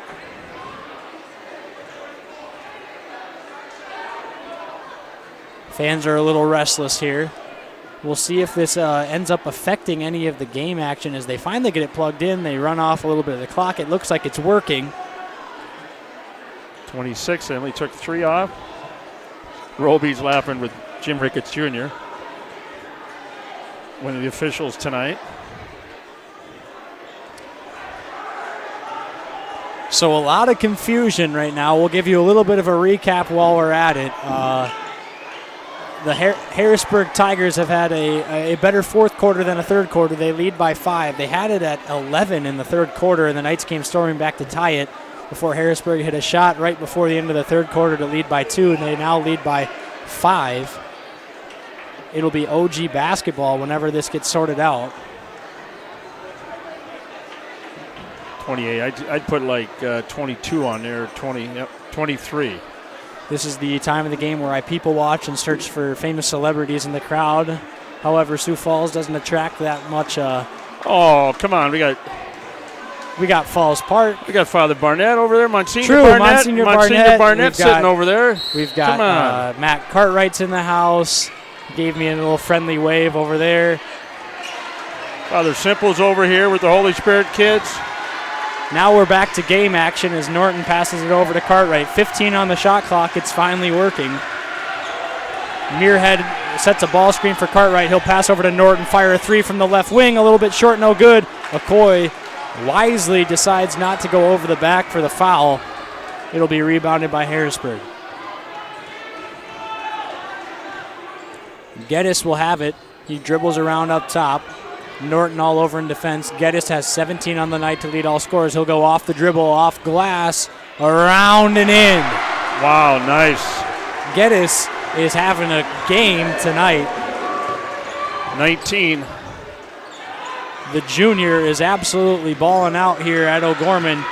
He's given Harrisburg their biggest lead of the quarter, and Moffitt throws it away. A turnover by the Knights, and Harrisburg has got the momentum currently. Their student section is getting right back into it. Renshaw's ready to check in next to that ball. So that'll be Geddes with Norton in defense. He'll use a step back to try to create separation. He'll hand off to Ascheim instead. Ascheim gets it to Geddes, who will dribble around up top. Another behind-the-back dribble. 15 on the shot clock. Geddes will use a ball screen from Phipps. He thought about getting it inside to Phipps. He does now. Phipps will go up over Moffitt, and Moffitt hung around on defense long enough to create a tough shot attempt from Phipps. As now Muirhead will have it. He'll go up off glass for 2. A tough finish there by Muirhead. And it's only a 5-point lead now for Harrisburg. So a good defensive possession there from the Knights results in a fast break layup from Muirhead as Geddes' shot sails a little bit too short. Rebound, however, by Phipps. Now it's Lubers. He takes a 3 from the left wing. That one's a little too long. No good. Rebound, Muirhead. Muirhead up to Okoye. Okoye slows things down. Will now go off the dribble, off glass. He's too short. He'll get his own rebound, and then it gets knocked out of his hands. Harrisburg basketball. 4:25 left. Harrisburg leads by 5. Geddes dribbles inside. He'll get it to Lubers. He fires a 3 from the corner, and he buries it. Blaze Lubers knocks down a 3. He only shoots 35% from the field. He's got 6 for Harrisburg and a big 3 there to make it an 8-point lead. Cartwright will use a ball screen. He'll get it over to Okoye. He'll take a 3, and he knocks it home. Okoye rattles home a 3 of his own. Back-to-back 3-point baskets, and it's a 5-point lead for Harrisburg. 3:49 to go in regulation. Geddes will bring it across half court. He'll create some separation with the step back, get it over to Christensen, who forces a pass inside to Phipps, who dribbles it off of his foot. Moffitt's going to wind up with the basketball. He's going to go off the dribble. He's fouled hard, slides out of bounds. They're going to give the foul to number 21. That's Ascheim. That's Gavin Ascheim, the sophomore, the 6-foot guard. So now checking in is Seth Halling for the Tigers. He's in for Phipps. Renshaw's in for Moffitt.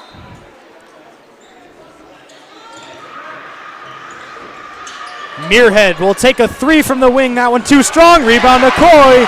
Up off glass for two, and the Knights are within three. Moffitt heads to the bench as he's got a little bit of blood spewing from his nostrils. Took a hard shot there. Timeouts.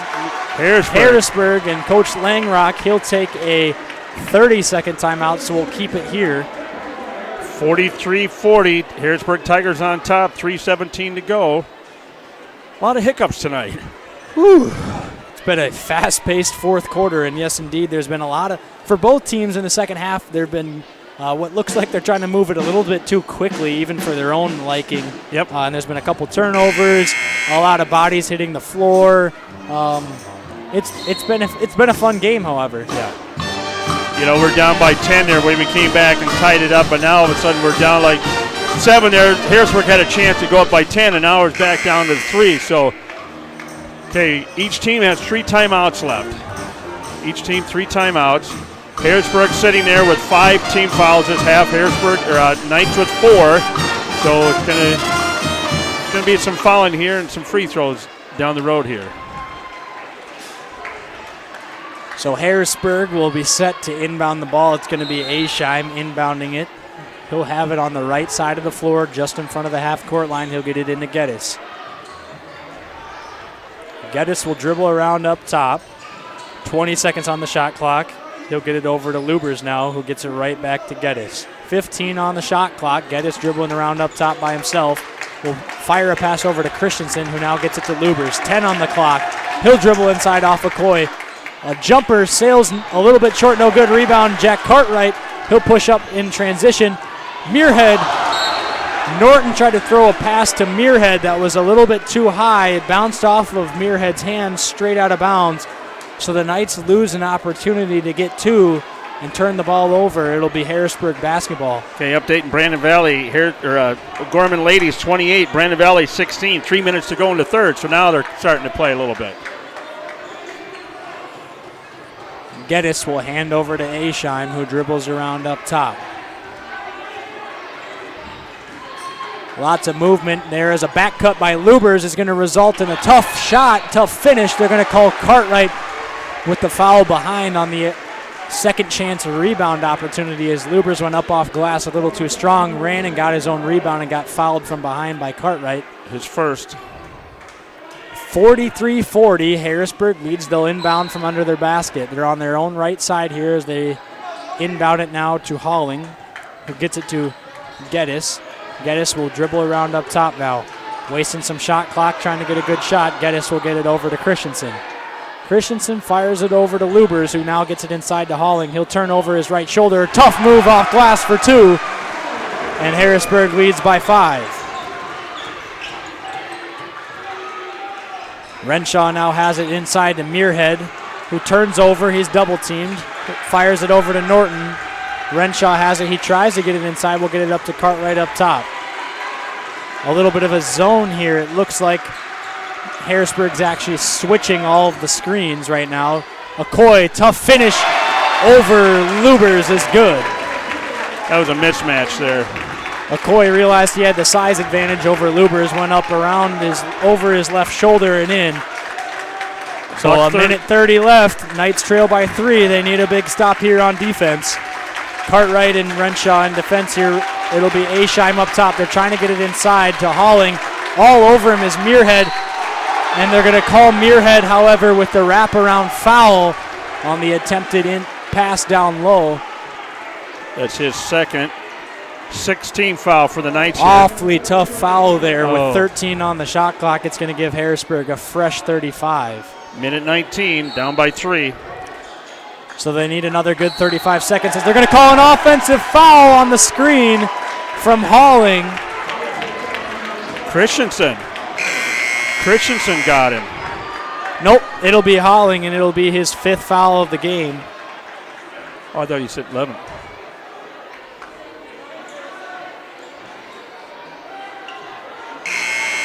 Holling's got 5. He'll have to go take a seat on the bench.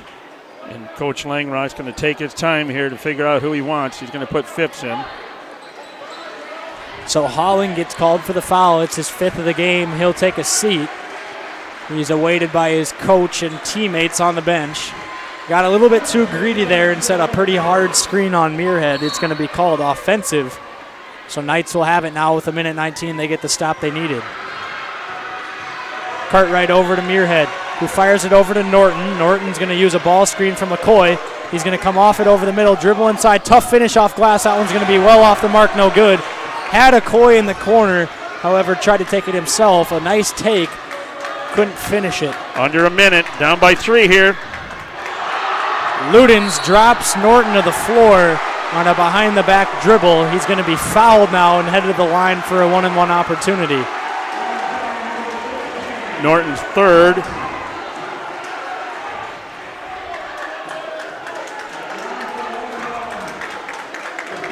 So Geddes will head to the line for a 1-and-1 opportunity. He's got 19 on the night. The OG student section trying to cause a miss here. 55 seconds left. Geddes' free throw around and in, and it's good.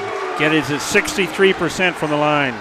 A big whoosh from the Harrisburg student section as that one drops to give him a 4-point lead, and it's now a 2-possession ball game. And he leads all scorers with 20 points. His second free throw around and in as well. So both free throws hit the front of the rim, then off glass and back in.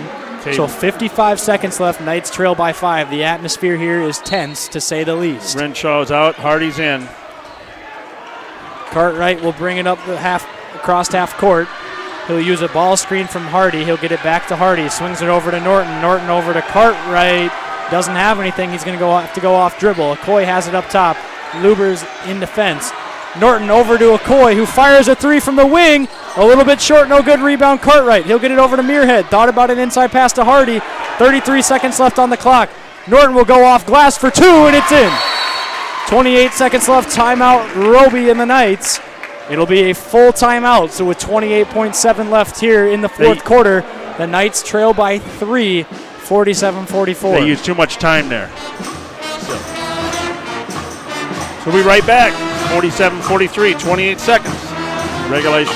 Value Visor helps people and businesses discover, improve, and get the value from their businesses. With multi-certified valuation and mergers and acquisition advisors, they understand the complexities of valuations and negotiating in the mergers and acquisitions marketplace. For more information, you can contact Jameson Rounds, managing partner of Value Visor, at 605-370-6931 or online at valuevisor.com. Real estate through Murphy Business, Dakota Lakes.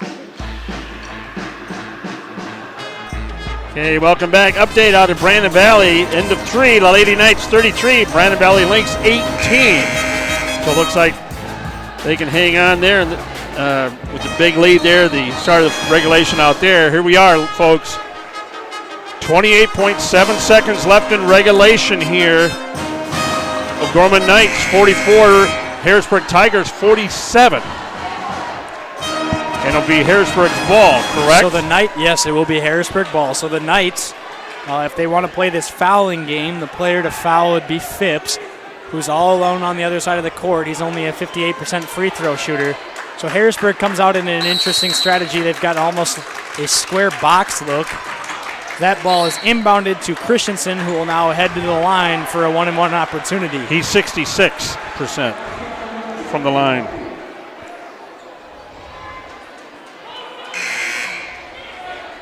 The free throw shooter who you do not want to foul if you're O'Gorman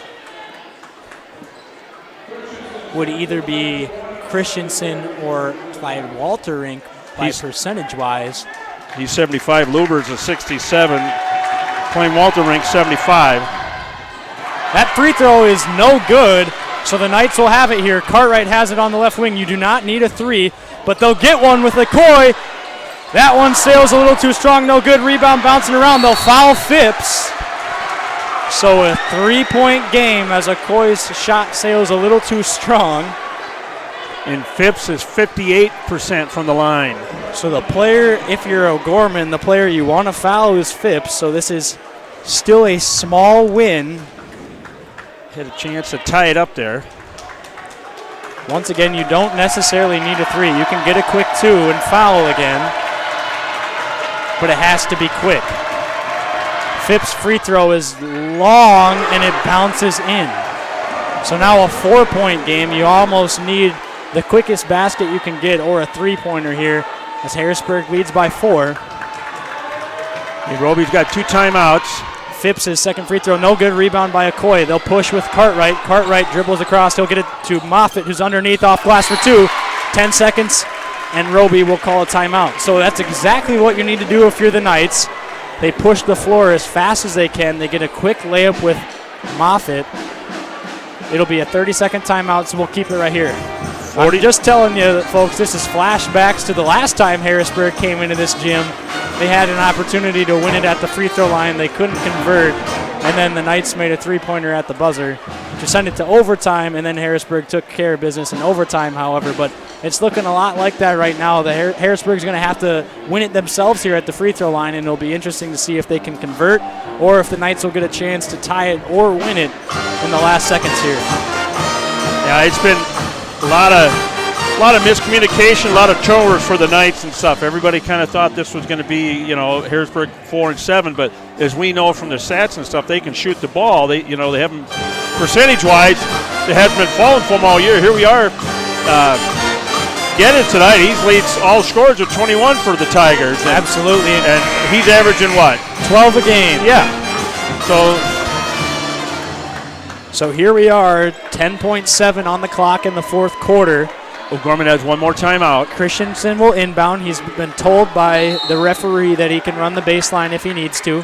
Now Langrock will call a timeout of his own. This will be a full timeout. So with 10.7 left, the Knights trail by 2, 48-46 here in the fourth quarter. Don't go anywhere for a fun finish on Real Presence Radio Network.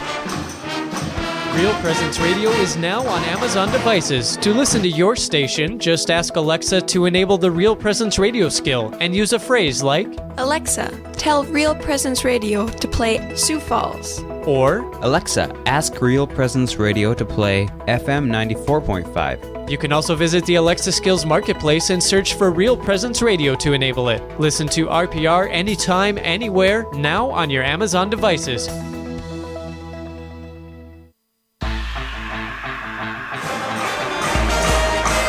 Welcome back to O'Gorman High School, where the Knights trail by 2 with 10 seconds left here in action. Harrisburg will be inbounding underneath their basket, so the Knights are either going to have to get a very quick steal or they're going to have to foul immediately. Once again, it'll now be Geddes inbounding. He's told that he can run the baseline. I wouldn't be surprised if they inbound it and try to get it right back to him.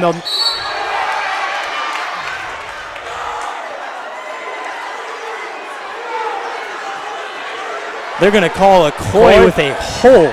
With the technical. He just teed him up. So the reason being, all right, I'm going to do my best to explain this here. From my knowledge of basketball, what happened here is that Harrisburg pulled a trick, and Langrock executed it perfectly, is that you can inbound the ball to another player out of bounds. However, the defensive player still cannot come into the out-of-bounds area. Into the zone. They can't come into the zone. So Okoye came into the zone there and actually is going to be called with a technical foul because not only did he come in the zone, but he made contact with the player. So that's going to result in a technical. Now, he went to the line and missed one of the free throws, so it's still only a one-possession game here. So nothing quite over yet. But and no time went off on that either. A real nice play there by Langrock to draw that one up for a little bit of confusion, and it worked out perfectly. Ascheim will inbound up top to Lubers.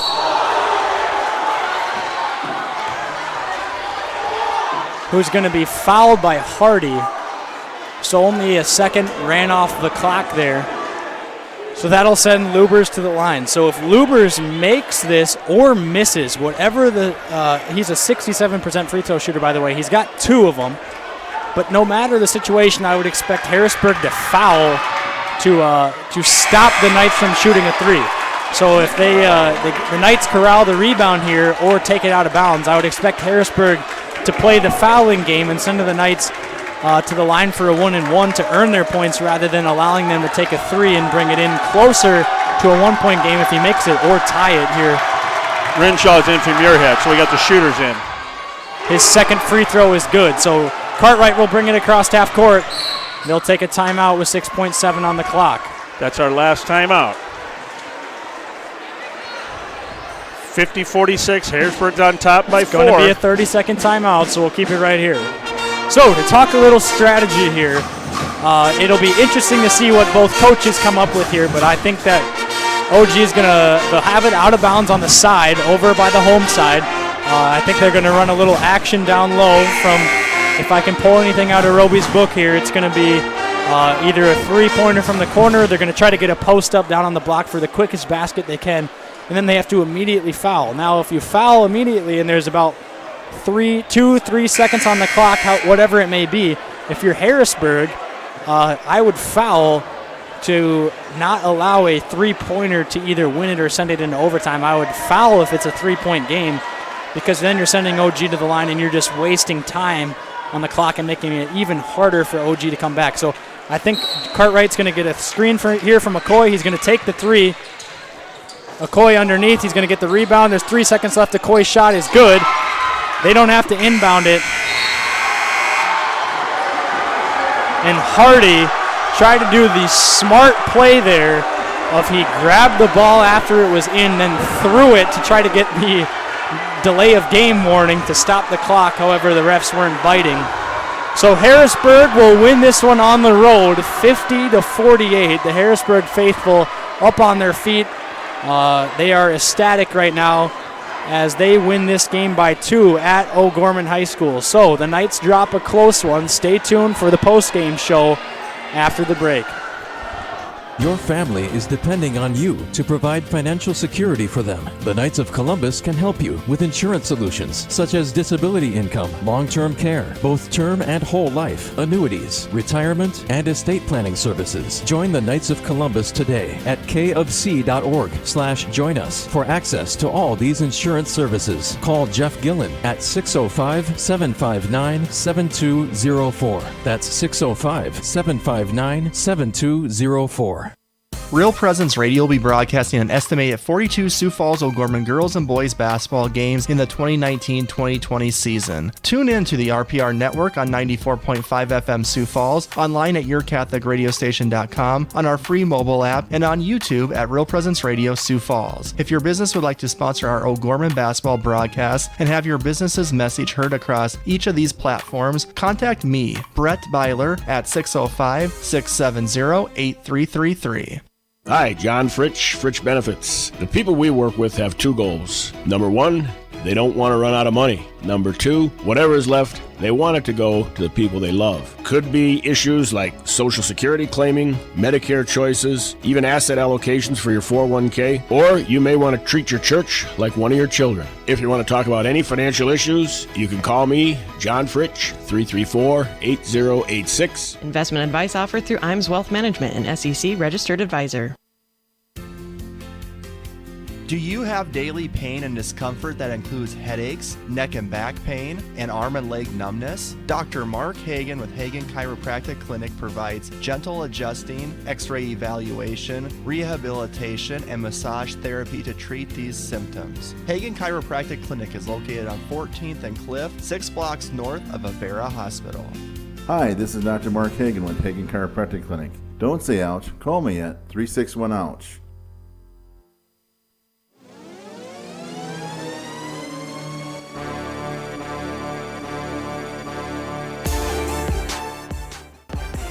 From the Real Presence Radio Network, welcome to the O'Gorman Knights Locker Room Show, brought to you by Dr. Mark Hagan with Hagan Chiropractic Clinic. Now, back to the gym. Welcome back to O'Gorman High School, where the Harrisburg Tigers come into O'Gorman's gym and stun the Knights at home with a 2-point victory in what was a tightly contested battle all the way down to the wire. If you are hopping in your car after the game listening along, or if you've been watching the whole time, the story of the final minute here was O'Gorman.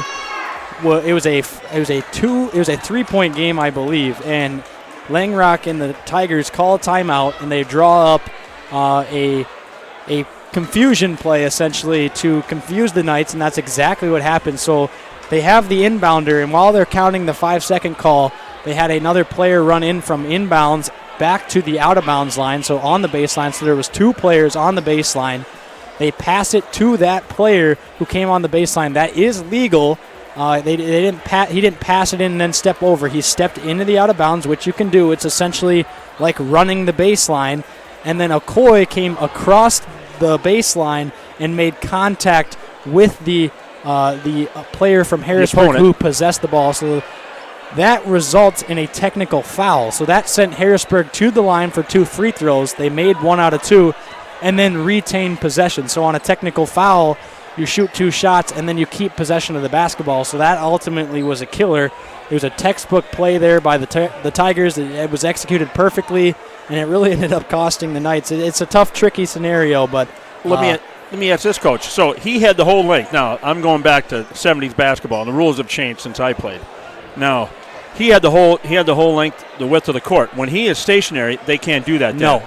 So that's part of the key right there, is that he had the whole width of the baseline to go. But if you're stationary, you can't do that. No. So I just wanted to clarify that. Yep. So it was it actually, and then, believe it or not, the Knights actually had a chance after Harrisburg then was fouled again. They went to the line and made it a 4-point game. And then OG runs a play. Cartwright's 3 from the corner stayed a little bit too strong. It was rebounded by Okoye, who put up a jumper and knocked it home with about a 1.6, I would say, on the clock. And with that 1.6 seconds, Cole Hardy tried to have what was one of the more intelligent basketball plays. Heads up. He heads up. He grabbed the ball as soon as it went through the net and then threw it off of a Harrisburg player to try to draw the delay of game. If you grab the ball out of the net and either throw it away or tip it away or whatever, it's going to be a delay of game call. So he grabbed it and tried to throw it immediately at the opponent. And after it hit the opponent, the refs just let it run out and the clock expired. So on a made basket there, the clock just continues to run. So Hardy tried to get the delay of game to stop the clock, which was really heads up and really smart by him. So credit to him for knowing that rule. But the refs did not stop the action with a whistle or anything. The clock expired and the Harrisburg Tigers escaped with a 2-point victory. You're listening to the Dr. Mark Hagan Locker Room Show. And we'll be back to, I'm not sure if Coach Roby will join us tonight, but we'll be back. Join us. Sioux Equipment Company can fix, sell, and repair gas pumps, tanks, and air compressors. They offer sales and services for lifts, signs, decals, and tank truck equipment in Sioux Falls and the surrounding areas. Sioux Equipment Company is located at 1310 East 39th Street in Sioux Falls, just off of East Benson Road. They can be reached by calling 605-334-1653. Again, that number is 605-334-1653. Did you know you can listen to the RPR network when you're on the go? Just search for Real Presence Radio in your app store. Listen live to any station across the network at any time, so you can stay connected to your local community from wherever you are. Plus, if you miss a program, the Real Presence Radio app is your one-stop shop for local and national podcasts, including our signature show, Real Presence Live. The Real Presence Radio app, with you every step of your faith journey. Okay, welcome back here to Sioux Falls. Knights come up short tonight, 50-48 to the Harrisburg Tigers here in Sioux Falls. Now we're joined by Coach Derek Roby here tonight. Coach, we knew Harrisburg could come out shoot. We knew they shot the ball. But, I didn't think they'd come out like that on us. Well, they're a very good, well-coached team, here's the deal. I told our guys here in the locker room, again, nobody's going to panic quite yet. Last time we got beat in this building, we rattled off about 8 in a row, so we'll see what happens here. But we lost that game in the first half. In fact, Coach Keppen kind of brought up the fact that we probably lost the game yesterday because we didn't have a great practice.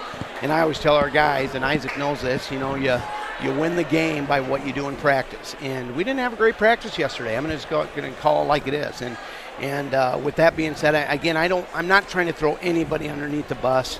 I'm not trying to, point fingers because, today was an example of how we just got, I thought, outplayed. We got out-coached. I just thought, my biggest fear of the night was not showing up mentally, and we didn't show up very well today. Some of our guys didn't show up at all, I didn't think. But that third quarter, we came back, tied it up. They kind of got the crowd back into it, and all of a sudden The air kind of went out a little bit again. Yeah, they hit the big three to go right back up, I think. And I was a little frustrated with the physicalness down low, especially. I thought, again, I'm not blaming it on any official by any means, but I was just a little frustrated on, we're trying to get a push to the hole, and I think we're getting bumped, and, it's getting physical on both ends, and that's just, we didn't handle that very well. I thought they did a better job of handling the physicalness of the game. So I want to point out that late in the game when we got called for that technical foul call, that was because Okoye made contact with the. He just broke the plane. Yeah, he broke the plane. Yeah, you can't break the plane, and it was one of those deals. We just told Hayden Muirhead to watch that. We told him, hey, don't break the plane, and then of course they switched on us, and we didn't get the message to Okoye. And like I said, that's where when I talk about being out coached, that was one of the mistakes we made as a coaching staff. We didn't let Okoye know, and those are so rare in high school basketball. Plays like that, and they're teachable moments, but the kid is playing so hard and aggressive, and he just stepped over the line, and it is a technical. It was the right call. Yep, absolutely. So now after a game like this, it's going to be back at it with practice tomorrow. What do you tell, I've been there, but for fans at home, what do you tell the guys tomorrow at practice when you're preparing for more games down the road? And by any means, it's not panic mode, especially with a record like right now, but you know that you can't just relax and take this one like it's just nothing. Absolutely. This probably cost us a chance at the number 1 seed. Likely it did. And or even a number 2 seed for that matter. We could have dropped all the way down to 4 or 5. And, right now we're at a point where, like everybody, we're just trying to win some games down the stretch and try to get a home court advantage for the playoffs. But we got a tough road ahead of us. So, this is one of those games you wish you could have won because it was at home. All 3 of our losses are at home here. They're tough. They really are. But tomorrow, Isaac, to answer your question, we'll just come back after it, and hopefully our guys will be energized and will come ready to play, ready to practice. We're not just going to walk in like it's nothing. I mean, we'll get back to some teachable things. We'll watch some film and show them what we could have done a little bit better. But bottom line, some of our guys just have to show up ready to play. Okay, our next opponent Saturday night at the Pentagon. Nice venue. Here we go. We're going to take on St. Thomas More, correct? Yep. They're number 1 in the A, correct? That's correct. Undefeated number 1. Yes. They're very well coached, obviously, and they have a plethora of players there. If we play with the energy level like we did tonight, we'll drop that game as well. I'm not trying to motivate my guys there. I'm just telling you, they're that dangerous. They're that good. They have the Ryder Kirsch. Ryder Kirsch is as good as basketball players you'll find in South Dakota. He was their all-state football player, and he's leading the charge for St. Tommy Moore presently, and he's going to go to Black Hills and play college basketball. So great player. And obviously Hollenbeck, you won't find a better coach in South Dakota. And then his kid is explosive as well. So we have a work cut out for us. They're very good. They're going to run a lot of sets, and we're going to have to be ready to play. We'll have to play better Saturday than we did tonight to have a chance. And that game is at 8 o'clock Saturday night at the Pentagon. So we'll have it for you here. So, Coach, thank you very much for coming up. Appreciate it. Yep. Thanks, guys, for everything. That was Coach Derek Roby of the Gorman Knights. Knights fall tonight 50-48 to the Harrisburg Tigers. Let's take a short break. We'll be back on the Dr. Mark Hagan Locker Room Show. Join us on the Real Presence Radio Network. Pizza Ranch and Fun Zone Arcade on 41st Street in Sioux Falls has something for everyone. They offer a buffet featuring pizza and chicken. Pizza Ranch has daily specials as well as 5 party rooms and a dining area. You can also order online and they'll bring the experience to you. Pizza Ranch is located across from O'Gorman High School on 41st Street and can be contacted by calling 271-8646. Pizza Ranch is a strong supporter of O'Gorman Knights athletics and activities. Value Visor helps people and businesses discover, improve, and get the value from their businesses. With multi-certified valuation and mergers and acquisition advisors, they understand the complexities of valuations and negotiating in the mergers and acquisitions marketplace. For more information, you can contact Jameson Rounds, managing partner of Value Visor, at 605-370-6931 or online at valuevisor.com. Real estate through Murphy Business, Dakota Lakes. Welcome back to O'Gorman High School, where the Knights just dropped a very close contest to the Harrisburg Tigers. And Harrisburg moves on to 5-7 now on the season, and they improved to 4-2 on the road, while O'Gorman loses their third home game of the season after they just rattled off a 9-game win streak, I believe. Very hard-fought game, though. Absolutely, absolutely. And I agree with Coach Roby. Very physical in there. I mean, Phipps is, he's solid and he's pushing built around like a horse. He can put about a 5 bottom plow on him, and he can go right down the field with that horse he's got. So tonight's Pizza Ranch Player of the Game, we are going to give that one to Okoye Okoye. He had a pretty good game offensively and defensively. I thought he had some real great strides he made on the defensive end, but he also had a team high 13 points tonight. He shot the ball pretty well. He actually made that shot right there to bring us within 2 with a second left. So it would have been interesting to see if we would have had another possession. But Okoye played really well. He kept it in control after he picked up that composure. He kept his composure after he picked up that third foul. Obviously, there was some disagreements between some of the reffing tonight, et cetera, from both teams, and he kept his composure and he came out and played a solid second half. And that's exactly what you're looking for out of that senior leadership from a guy like that. But I want to give honorable mention to Hayden Muirhead, the 6'6 junior. He ended with 9, but I think he did a fabulous job in there when he coming off the bench. And of course, he started there in the second half and came in there at the start second half. Every time I see that young man play, he gets better and better as every game, I think. So the Knights Player of the Game was brought to you by Pizza Ranch and Fun Zone Arcade here on 41st Street. Pizza Ranch are proud supporters of Bishop O'Gorman Catholic Schools and Real Presence Radio Network, and we thank them for sponsoring our Players of the Game for the O'Gorman Knights here. We're going to take one more break. We'll be back to wrap it up here. Stay tuned. Visit our website at yourcatholicradiostation.com. Find Catholic news you can trust, information about events coming up in your local area, and the latest on what's happening at the RPR network. And don't forget that you can listen to any of our stations around the clock from anywhere in the world. Need prayers for someone or something in your life? You can submit those through our online form for the entire family to pray for. Real Presence Radio, online at yourcatholicradiostation.com.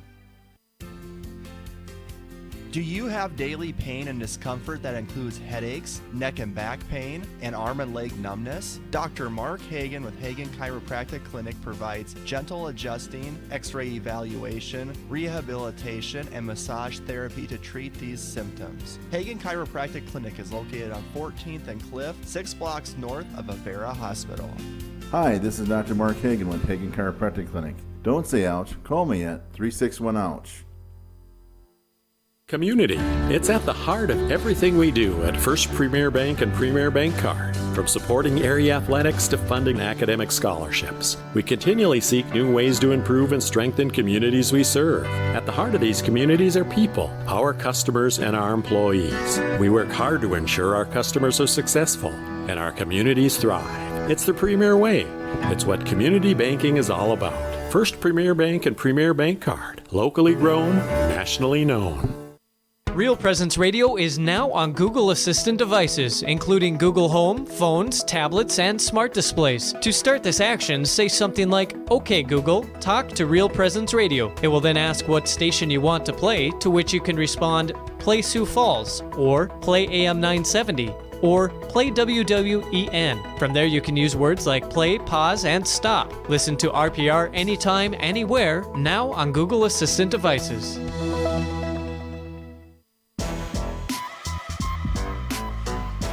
Hey, welcome back here to wrap up the Dr. Mark Hagan Locker Room Show. Our next broadcast will be Friday night right here against the Harrisburg Tigers, the number 1 Knights, which they won tonight 44-29 out of Brandon Valley. They're 13-0. They're ranked number 1 in the state. As I said, will take on the number 2 Harrisburg. We're down at Harrisburg, which is currently 13-0.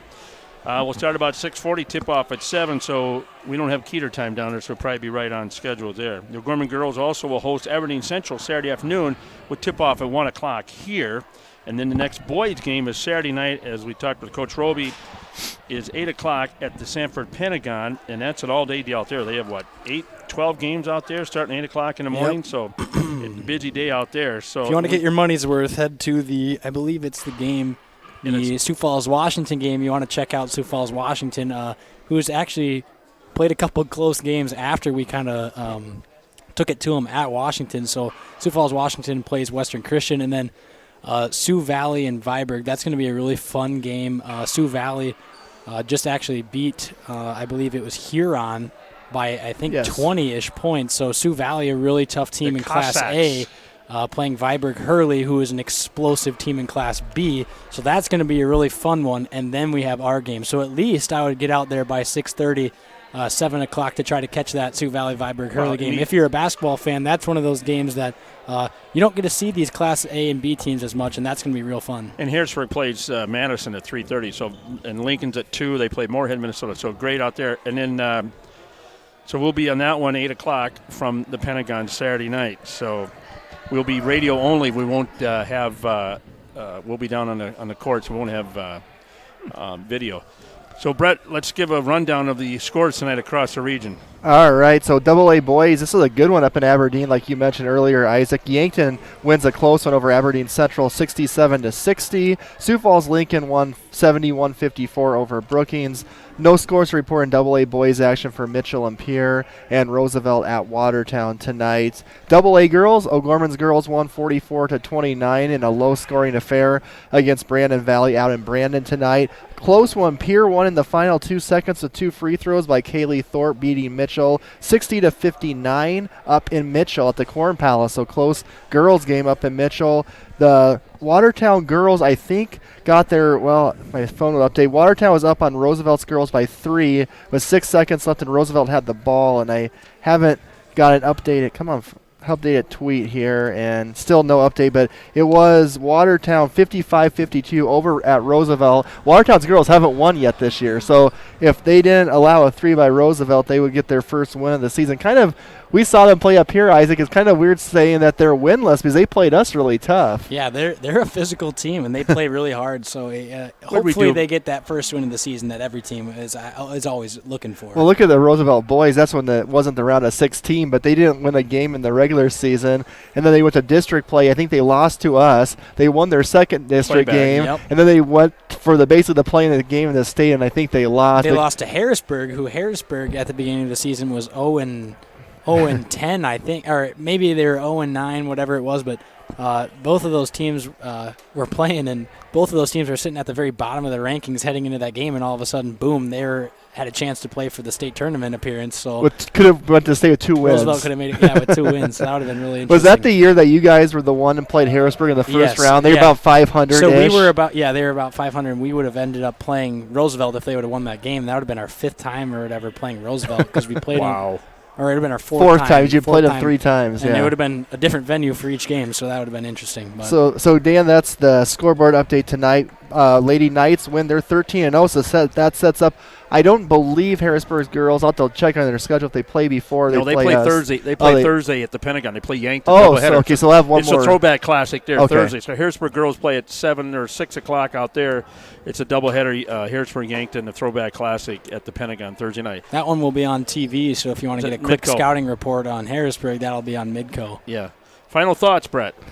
Well, it was like you guys said, a very physical game. It just felt like. I don't know if Coach Roby, I thought you might have heard him say they lost the game in the first half a little bit. I just felt like the energy level wasn't as high. And I want to say give credit to the Harrisburg students section. They are outstanding tonight. I think that helps as a road team. You come into a hostile environment. You have your whole student section filled up, I think that brings up your energy level a little bit. And how about Connor Geddes? Yeah, 22 points impressive tonight. He was outstanding. Zach Norton played some really good defense, too, so it wasn't like it was bad defense against him. And they just made enough free throws to hang on at the end. They were really kind of fumbling away with their free throw shooting, but they were probably the better team most of the game, and they ended up winning. So maybe as Coach Roby might, I don't feel, say it to you guys, but sometimes you'd like to see maybe a loss will help your team refocus and come out with a more aggression the next game, a more of a clear mind. You might get a little cocky with 9 wins in a row, so maybe this will help reset the this will humble you a little bit. But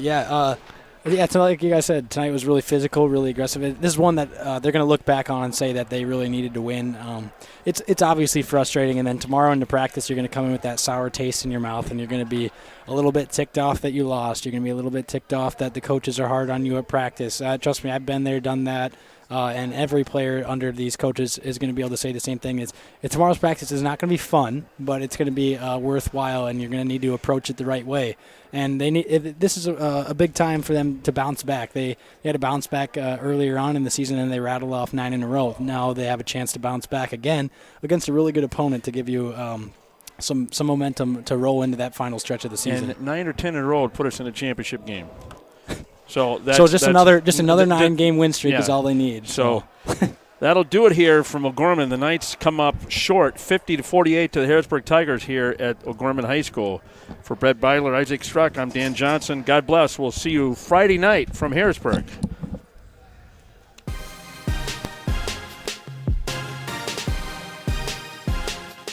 From the Real Presence Radio Network, O'Gorman Knights basketball has been brought to you in part by Catholic Family Services, Catholic Community Foundation for Eastern South Dakota, Jardine Construction, Hagen Chiropractic Clinic, Bishop O'Gorman Catholic Schools, Fritch Benefits Registered Investment Advisor Representative, McGuire Iron, Knights of Columbus Insurance Field Agent Jeff Gillen, Pizza Ranch and Fun Zone Arcade on 41st Street, First Premier Bank Card, Sioux Equipment Company, Ide Bailey, Farendor Family Chiropractic and Wellness, Jameson Rounds Managing Partner of Value Visor. The preceding O'Gorman Knights activity has been a special presentation of the Real Presence Radio Network.